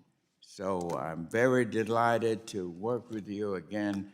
I commend our bipartisan partners, Mr. Perlmutter, as well as Mr. Emmer. Job well done. Thank you very much. Is there further discussion of our amendment to H.R. 2311? Madam Chair, I move to strike the last word. The gentleman is recognized for 5 minutes to strike the last word. Thank you, Madam Chair. I want to thank my friend from Minnesota, Mr. Emmer, and my friend from Colorado, Mr. Perlmutter, for introducing the Credit Union Modernization Act. Their bill would streamline the process for expelling a member without removing due process rights. This is necessary both for practical efficiency reasons and for safety reasons. Under current law, a member can only be expelled from a credit union through a 2/3 vote by the entire membership with the member in question present. These types of membership-wide meetings typically only happen annually, so if there's an urgent need to expel a member, this could be problematic, and oftentimes these members need to be expelled because they potentially could be a physically violent threat to other members of credit union staff. Mr. Emmer's bill and Mr. Perlmutter's bill would allow for a member who is engaged in egregious, dangerous, or illegal conduct to be expelled from the credit union through a 2/3 vote from the board of directors. The member could request a hearing from the board of directors, and if they were expelled, they could be reinstated through a 2/3 vote by the full membership of the credit union. A credit union in my district informed me of a situation where a member made derogatory comments to several female employees of the credit union and then acted very aggressively toward the credit union's contact team. This was escalated to every level of the credit union with documentation of each interaction with the member being documented, a total of 9 employees doing so. Because of the links that credit unions are required to go to in order to expel a member, staff at this credit union have had to repeatedly deal with this type of derogatory behavior. This bill is a no-brainer, and I urge all of my colleagues to support its adoption. Thank you, Madam Chair. I yield back. Thank you, Mr. Timmons. Is there further discussion of our amendment to H.R. 2311? If not, the question now occurs on approving the amendment in the nature of a substitute. All those in favor say aye. Aye. Those opposed, no. Okay. In the opinion of the chair, the ayes have it, and the amendment in the nature of a substitute is agreed to. The question now occurs on ordering H.R. 2311 as amended to be reported favorably to the House. All those in favor say aye. Aye. Those opposed, no. In the opinion of the chair, the ayes have it. And H.R. 2311 is agreed to. The committee will now stand in recess, subject to the call of the chair. We will reconvene at 2 p.m., and it will take votes on all matters pending before the committee. Members are reminded that we have a long vote series on the floor at approximately 3 p.m. And in order to finish before then, members will please be timely in their arrival to the hearing room or virtual platform so that we can begin voting in a timely manner. The committee stands in recess. Thank you.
I want to acknowledge that the quorum is present. Yeah.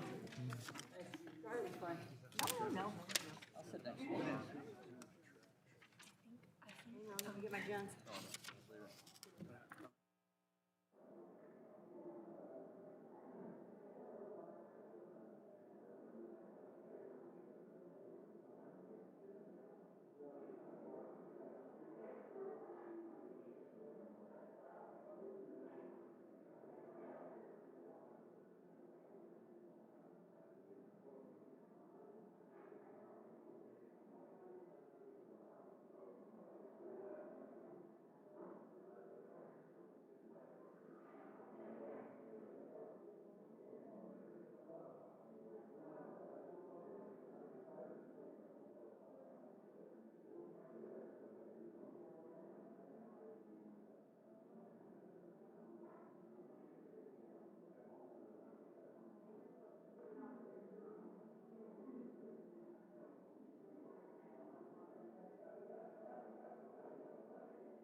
Quorum is present. The committee will come to order.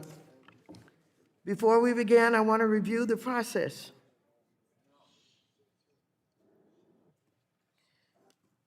We will use for recording votes to ensure that all members can be recorded properly.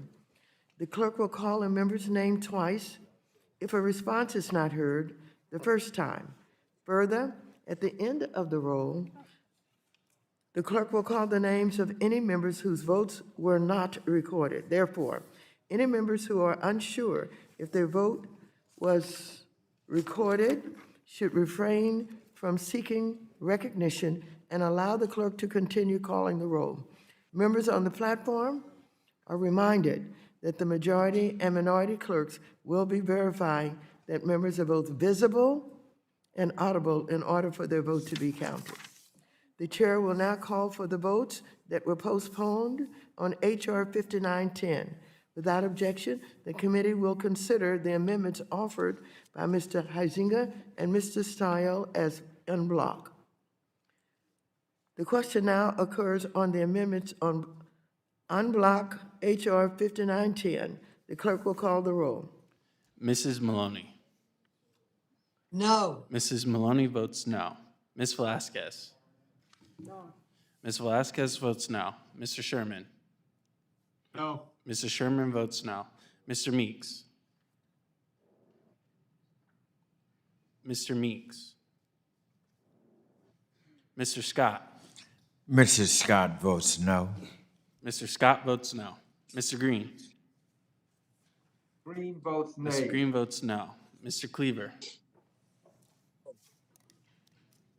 Mr. Cleaver. No. Mr. Cleaver votes no. Mr. Perlmutter. Perlmutter votes no. Mr. Perlmutter votes no. Mr. Himes. Himes votes no. Mr. Himes votes no. Mr. Foster. Foster votes no. Mr. Foster votes no. Mrs. Beatty. Really sorry about that, what you just saw me do. Mrs. Beatty. Mr. Vargas. Mr. Vargas votes no. Mr. Geheimer. Gottheimer votes no. Mr. Geheimer votes no. Mr. Gonzalez of Texas.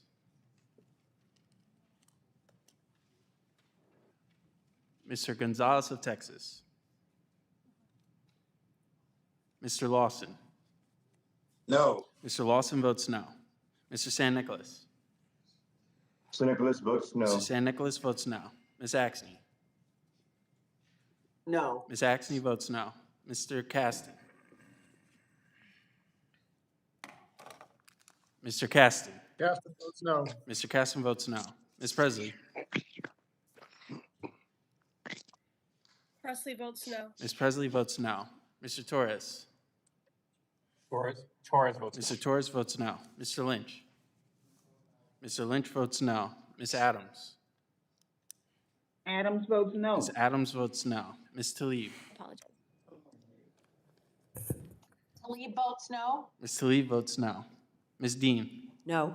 Ms. Dean votes no. Ms. Ocasio-Cortez? No. Ms. Ocasio-Cortez votes no. Mr. Garcia of Illinois? Garcia votes no. Mr. Garcia votes no. Ms. Garcia of Texas? Garcia of Texas votes no. Ms. Garcia votes no. Ms. Williams of Georgia? Williams of Georgia votes no. Ms. Williams votes no. Mr. Auchincloss? Auchincloss votes no. Mr. Auchincloss votes no. Mr. McHenry? Aye. Mr. McHenry votes aye. Mrs. Wagner? Wagner, aye. Mrs. Wagner votes aye. Mr. Lucas? Mr. Lucas votes aye. Mr. Sessions? Sessions, aye. Mr. Sessions votes aye. Mr. Posey? Mr. Posey votes aye. Mr. Lukemeyer? Mr. Lukemeyer votes aye. Mr. Huizinga? Mr. Huizinga votes aye. Mr. Barr? Mr. Barr votes aye. Mr. Williams of Texas? Mr. Williams votes aye. Mr. Hill? Hill, yes. Mr. Hill votes aye. Mr. Emmer? Yes. Mr. Emmer votes aye. Mr. Zeldin? Aye. Mr. Zeldin votes aye. Mr. Loudermilk?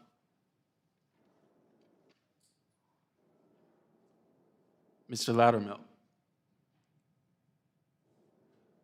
Mr. Mooney?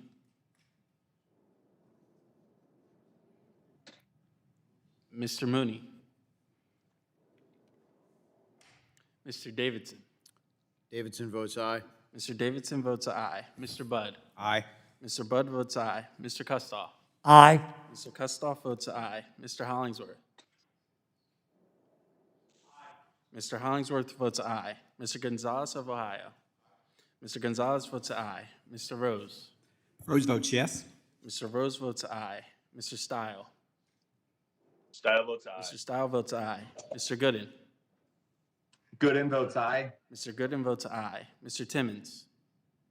Timmons votes aye. Mr. Timmons votes aye. Mr. Taylor? Mr. Taylor votes aye. Madam Chairwoman? Madam Chairwoman votes no. I will now go over the members that were missed in the original order. Mr. Meeks?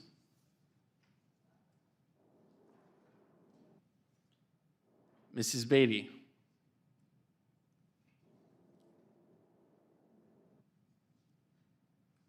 Mr. Gonzalez of Texas?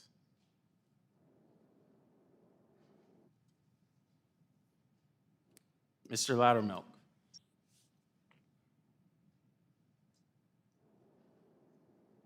Mr. Mooney?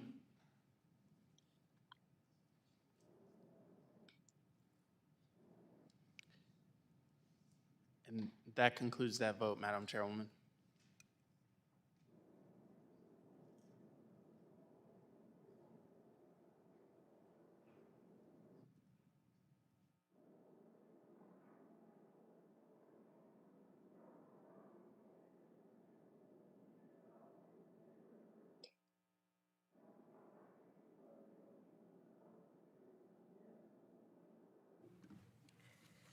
Based on the roll call, it appears all members who are present.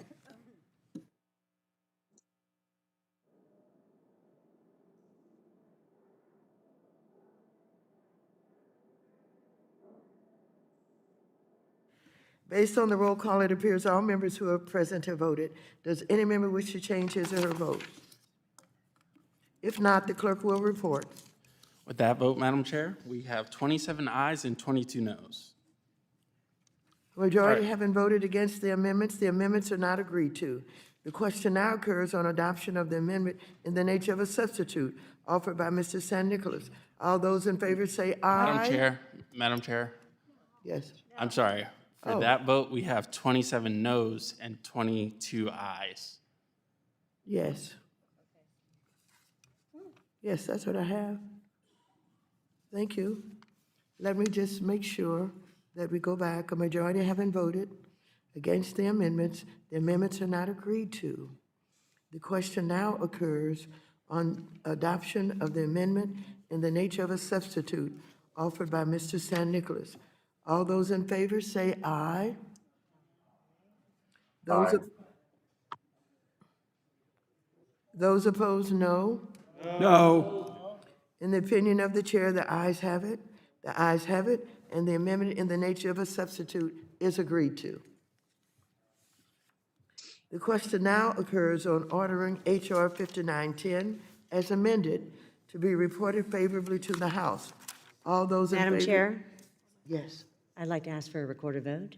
I can't hear you. Can I ask for a recorded vote on this, please?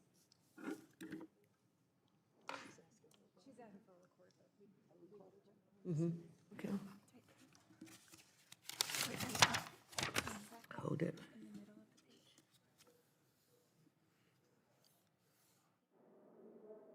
The vote has been requested. The clerk will call the roll. Mrs. Maloney. Aye. Mrs. Maloney votes aye. Ms. Velasquez. Aye. Ms. Velasquez votes aye. Mr. Sherman. Aye. Mr. Sherman votes aye. Mr. Meeks. Mr. Meeks. Mr. Scott. Mr. Scott votes aye. Mr. Scott votes aye. Mr. Green. Green votes yay. Mr. Green votes aye. Mr. Cleaver. Mr. Cleaver.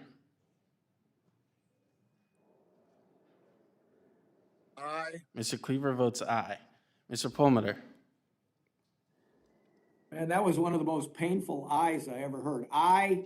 Mr. Perlmutter votes aye. Mr. Himes. Yes. No. Yep. Himes votes yes. Mr. Himes votes aye. Mr. Foster. Foster, yes. Mr. Foster votes aye. Mrs. Beatty. Hello. Hello. No, Mrs. Beatty. Three more votes to cast remotely, so Mr. Vargas. Mr. Vargas votes aye. Mr. Gottheimer. Gottheimer votes aye. Mr. Gottheimer votes aye. Mr. Gonzalez of Texas. Aye.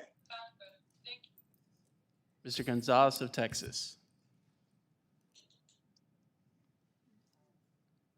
Mr. Lawson.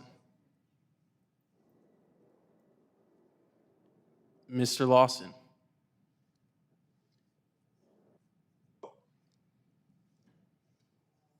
Mr. San Nicolas. Sir Nicholas votes yes. Mr. San Nicolas votes aye. Ms. Axney. Yes. Ms. Axney votes aye. Mr. Caston. Caston votes aye. Mr. Caston votes aye. Ms. Presley. Presley votes aye. Ms. Presley votes aye. Mr. Torres. Torres votes aye. Mr. Torres votes aye. Mr. Lynch. Mr. Lynch votes aye.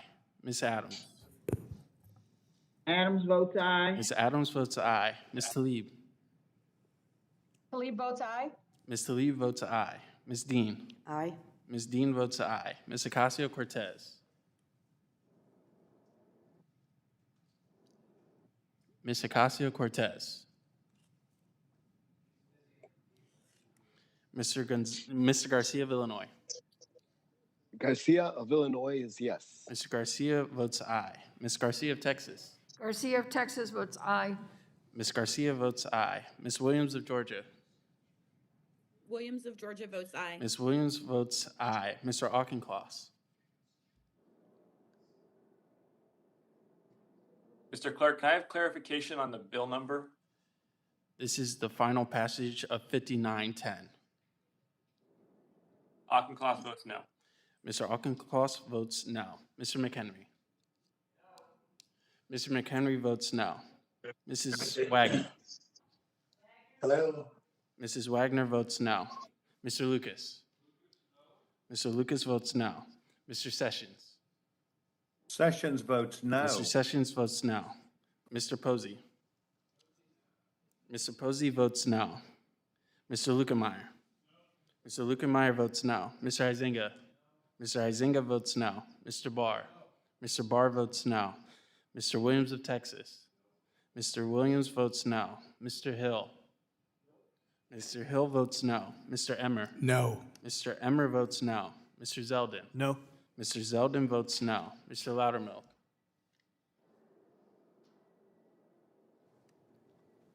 Mr. Loudermilk. Mr. Mooney. Mr. Mooney. Mr. Davidson. No. Mr. Davidson votes no. Mr. Budd. No. Mr. Budd votes no. Mr. Kustoff. No. Mr. Kustoff votes no. Mr. Hollingsworth. Mr. Hollingsworth votes no. Mr. Gonzalez of Ohio. Mr. Gonzalez votes no.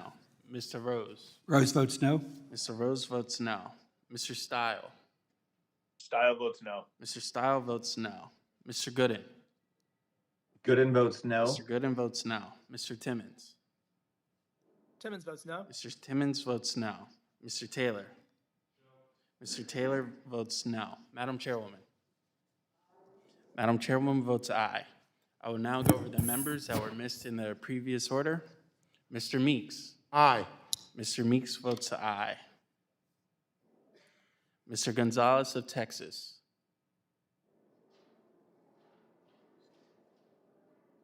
Mrs. Beatty.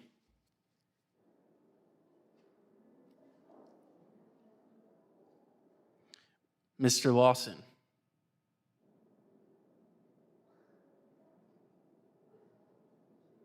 Aye. Mr. Lawson votes aye. Ms. Ocasio-Cortez. Aye.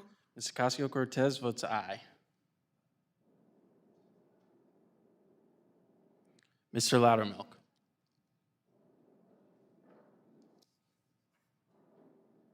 Mr. Mooney.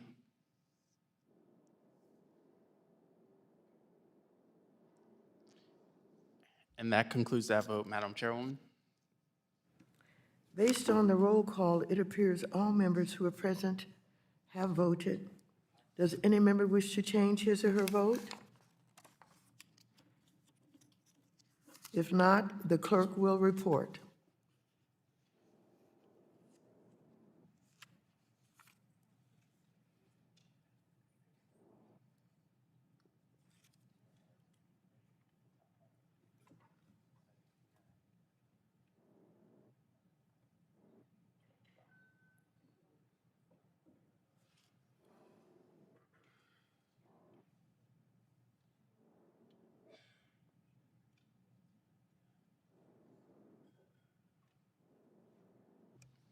With that vote, Madam Chairwoman, we have 27 ayes and 23 noes.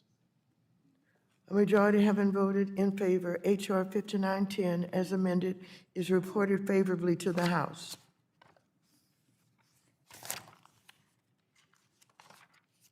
The chair will now call for the votes that were postponed on H.R. 2620. The question now occurs on ordering H.R. 2620 as amended to be reported favorably to the House. The clerk will call the roll. Mrs. Maloney. Maloney votes aye. Ms. Maloney votes aye. Ms. Velasquez. Aye. Ms. Velasquez votes aye. Mr. Sherman. Mr. Sherman. This is Sherman here. First, I would ask staff to allow me to log on my iPad, and second, I would vote aye. Mr. Sherman votes aye. Mr. Meeks. Aye. Mr. Meeks votes aye. Mr. Scott. Mr. Scott votes aye. Mr. Green. Yay. Mr. Green votes aye. Mr. Cleaver. Aye. Mr. Cleaver votes aye. Mr. Perlmutter. That was a much stronger aye, and I vote aye. Mr. Perlmutter votes aye. Mr. Himes. Himes votes yes. Mr. Himes votes aye. Mr. Foster. Foster, aye. Mr. Foster votes aye. Mrs. Beatty. Mrs. Beatty. Mr. Vargas. Mr. Vargas votes aye. Mr. Gottheimer. Gottheimer votes aye. Mr. Gottheimer votes aye. Mr. Gonzalez of Texas. Mr. Gonzalez of Texas. Mr. Lawson. Aye. Mr. Lawson votes aye. Mr. San Nicolas.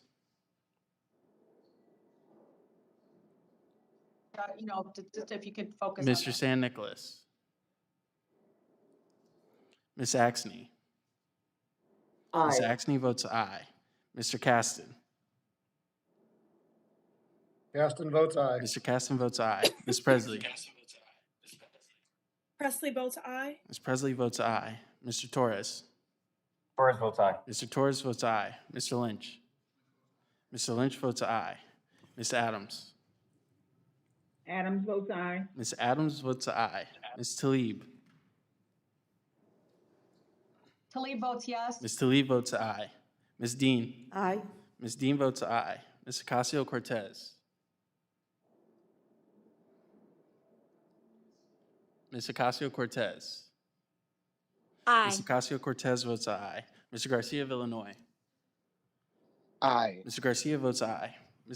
Ms. Garcia of Texas. Garcia of Texas votes aye. Ms. Garcia votes aye. Ms. Williams of Georgia.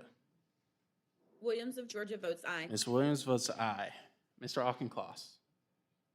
Auchincloss, aye. Mr. Auchincloss votes aye. Mr. McHenry. Mr. McHenry votes no. Mrs. Wagner.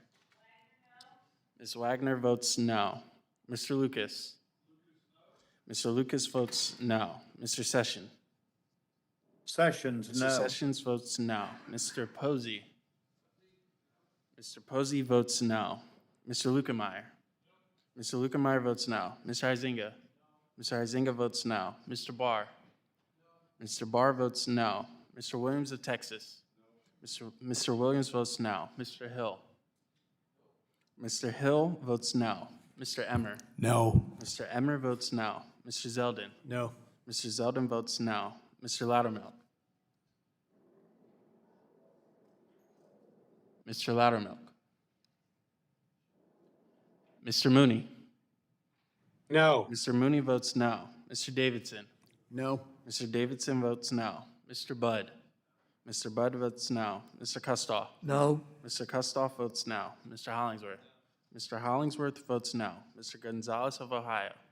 Mr. Gonzalez votes no. Mr. Rose. Rose votes no. Mr. Rose votes no. Mr. Stile. Style votes no. Mr. Stile votes no. Mr. Gooden. Gooden votes no. Mr. Gooden votes no. Mr. Timmons. Timmons votes no. Mr. Timmons votes no. Mr. Taylor. Mr. Taylor votes no. Madam Chairwoman. Madam Chairwoman votes aye. I will now go over the members that were missed in the previous order, starting with Mrs. Beatty.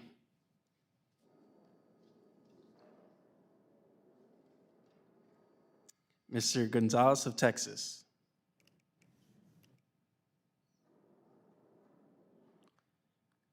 Mr. San Nicolas.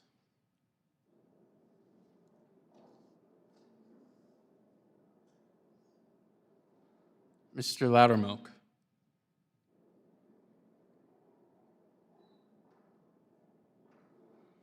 And that concludes that vote, Madam Chairwoman. Based on the roll call, it appears all members who are present have voted. Does any member wish to change his or her vote? If not, the clerk will report. With that vote, Madam Chairwoman, we have 27 ayes and 23 noes. A majority having voted in favor, H.R. 2620, as amended, is reported favorably to the House.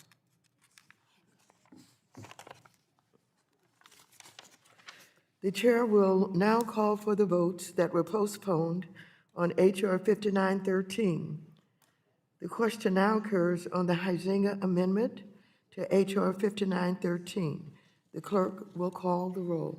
Mrs. Maloney. Maloney votes no. Mrs. Maloney votes no. Ms. Velasquez. No. Ms. Velasquez votes no. Mr. Sherman. Mr. Sherman. Mr. Sherman. Mr. Meeks. No. Mr. Meeks votes no. Mr. Scott. Mr. Scott votes no. Mr. Scott votes no. Mr. Green. Green votes nay. Mr. Green votes no. Mr. Cleaver. No. Mr. Cleaver votes no. No. Mr. Perlmutter. Perlmutter votes no. Mr. Perlmutter votes no. Mr. Himes. Himes votes no. Mr. Himes votes no. Mr. Foster. Foster, no. Mr. Foster votes no. Mrs. Beatty. Mrs. Beatty. Mr. Vargas. Mr. Vargas votes no. Mr. Geheimer. Geheimer votes no. Mr. Geheimer votes no. Mr. Gonzalez of Texas. Mr. Gonzalez of Texas. Mr. Lawson. No. Mr. Lawson votes no. Mr. San Nicolas. Mr. San Nicolas. Ms. Axton. Axney votes no. Ms. Axton votes no. Mr. Caston. Caston votes no. Mr. Caston votes no. Ms. Presley. Presley votes no. Ms. Presley votes no. Mr. Torres. Torres votes Mr. Torres votes no. Mr. Lynch. Mr. Lynch votes no. Ms. Adams. Adams votes no. Ms. Adams votes no. Ms. Tlaib. Talib votes no. Ms. Tlaib votes no. Ms. Dean. No? Ms. Dean votes no. Ms. Ocasio-Cortez. No. Ms. Ocasio-Cortez votes no. Mr. Garcia of Illinois. Garcia votes no. Mr. Garcia votes no. Ms. Garcia of Texas. Garcia of Texas votes no.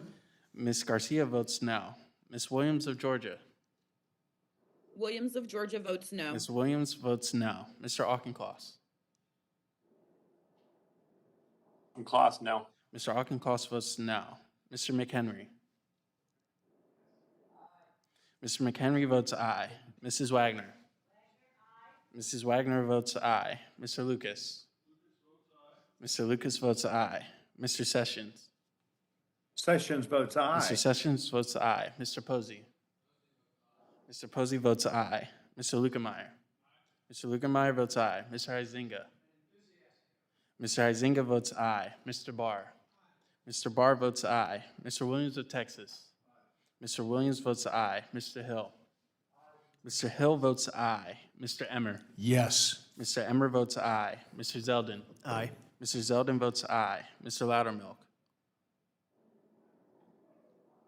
Mr. Loudermilk. Mr. Mooney. Aye. Mr. Mooney votes aye. Mr. Davidson. Aye. Mr. Davidson votes aye. Mr. Budd. Aye. Mr. Budd votes aye. Mr. Kustoff. Aye. Mr. Kustoff votes aye. Mr. Hollingsworth.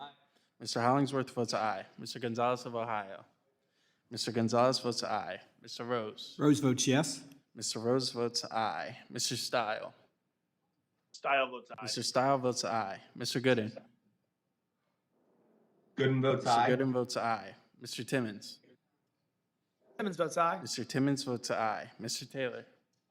Mr. Taylor votes aye. Madam Chairwoman. Madam Chairwoman votes no.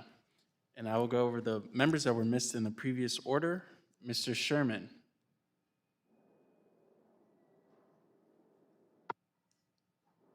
Mrs. Beatty.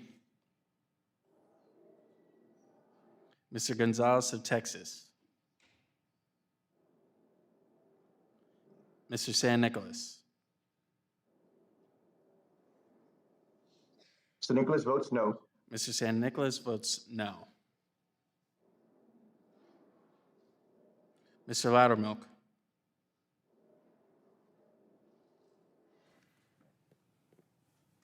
And that concludes that vote, Madam Chairwoman. Based on the roll call, it appears all members who are present have voted. Does any member wish to change his or her vote? If not, Hello. Oh, God.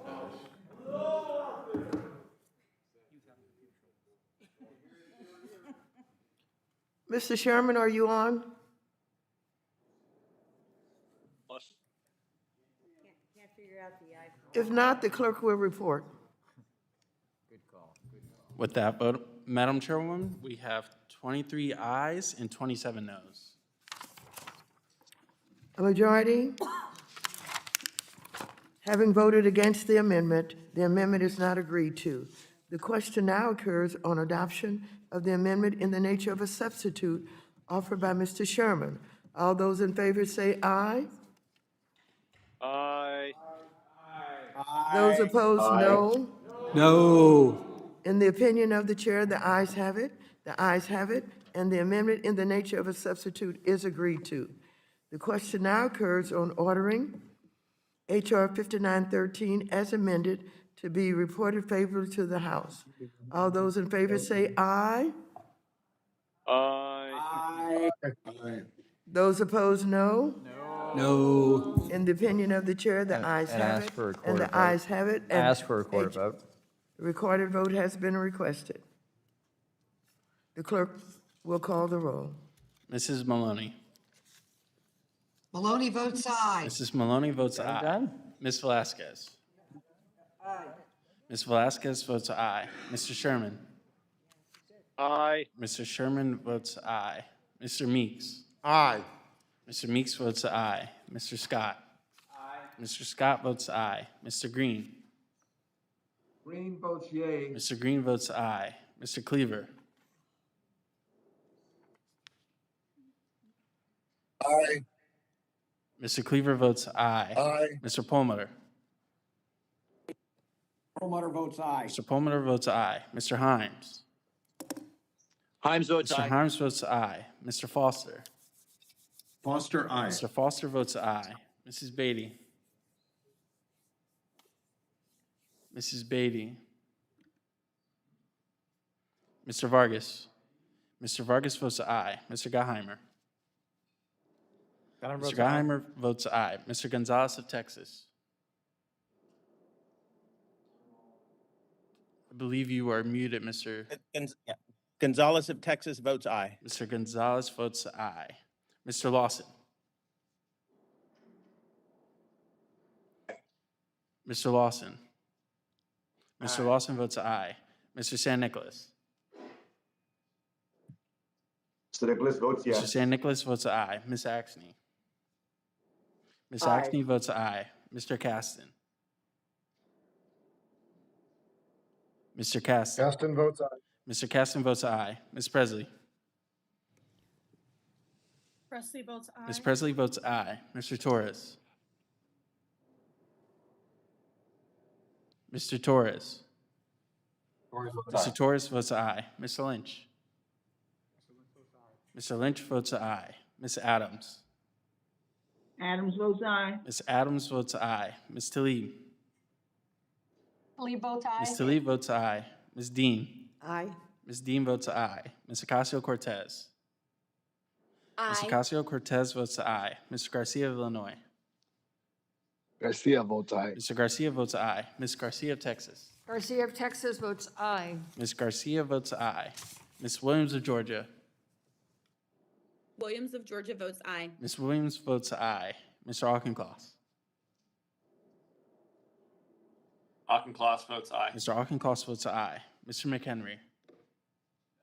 Mr. McHenry votes no. Mrs. Wagner. Mrs. Wagner votes no. Mr. Lucas. Mr. Lucas votes no. Mr. Sessions. Sessions, no. Mr. Sessions votes no. Mr. Posey.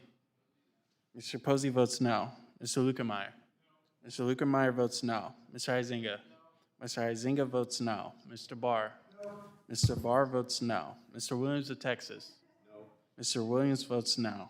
Mr. Hill. No. Mr. Hill votes no. Mr. Emmer. No. Mr. Emmer votes no. Mr. Zeldin. No. Mr. Zeldin votes no. Mr. Loudermilk. Mr. Loudermilk. Mr. Mooney. No. Mr. Mooney votes no. Mr. Davidson. No. Mr. Davidson votes no. Mr. Budd. No. Mr. Budd votes no. Mr. Kustoff. No. Mr. Kustoff votes no. Mr. Hollingsworth. Mr. Hollingsworth votes no. Mr. Gonzalez of Ohio. Mr. Gonzalez votes no. Mr. Rose. Rose votes no.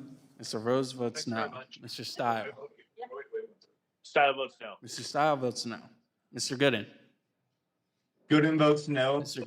Gooden votes no. Mr. Timmons? Timmons votes no. Mr. Timmons votes no. Mr. Taylor? Mr. Taylor votes no. Madam Chairwoman? Madam Chairwoman votes aye. I will now go over the members that were missed in the previous order. Mrs. Beatty?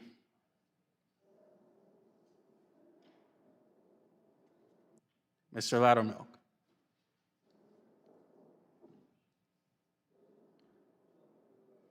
That concludes that vote, Madam Chairwoman. Based on the roll call, it appears all members who are present have voted. Does any member wish to change his or her vote? If not, the clerk will report. With that vote, Madam Chairwoman, we have 29 ayes and 23 noes. A majority having voted in favor, H.R. 5913, as amended, is reported favorably to the House. This concludes the matters pending before the committee. Without objection, staff are authorized to make technical and conforming amendments to the measures under consideration. This concludes the markup. I thank all the members, and this meeting is adjourned.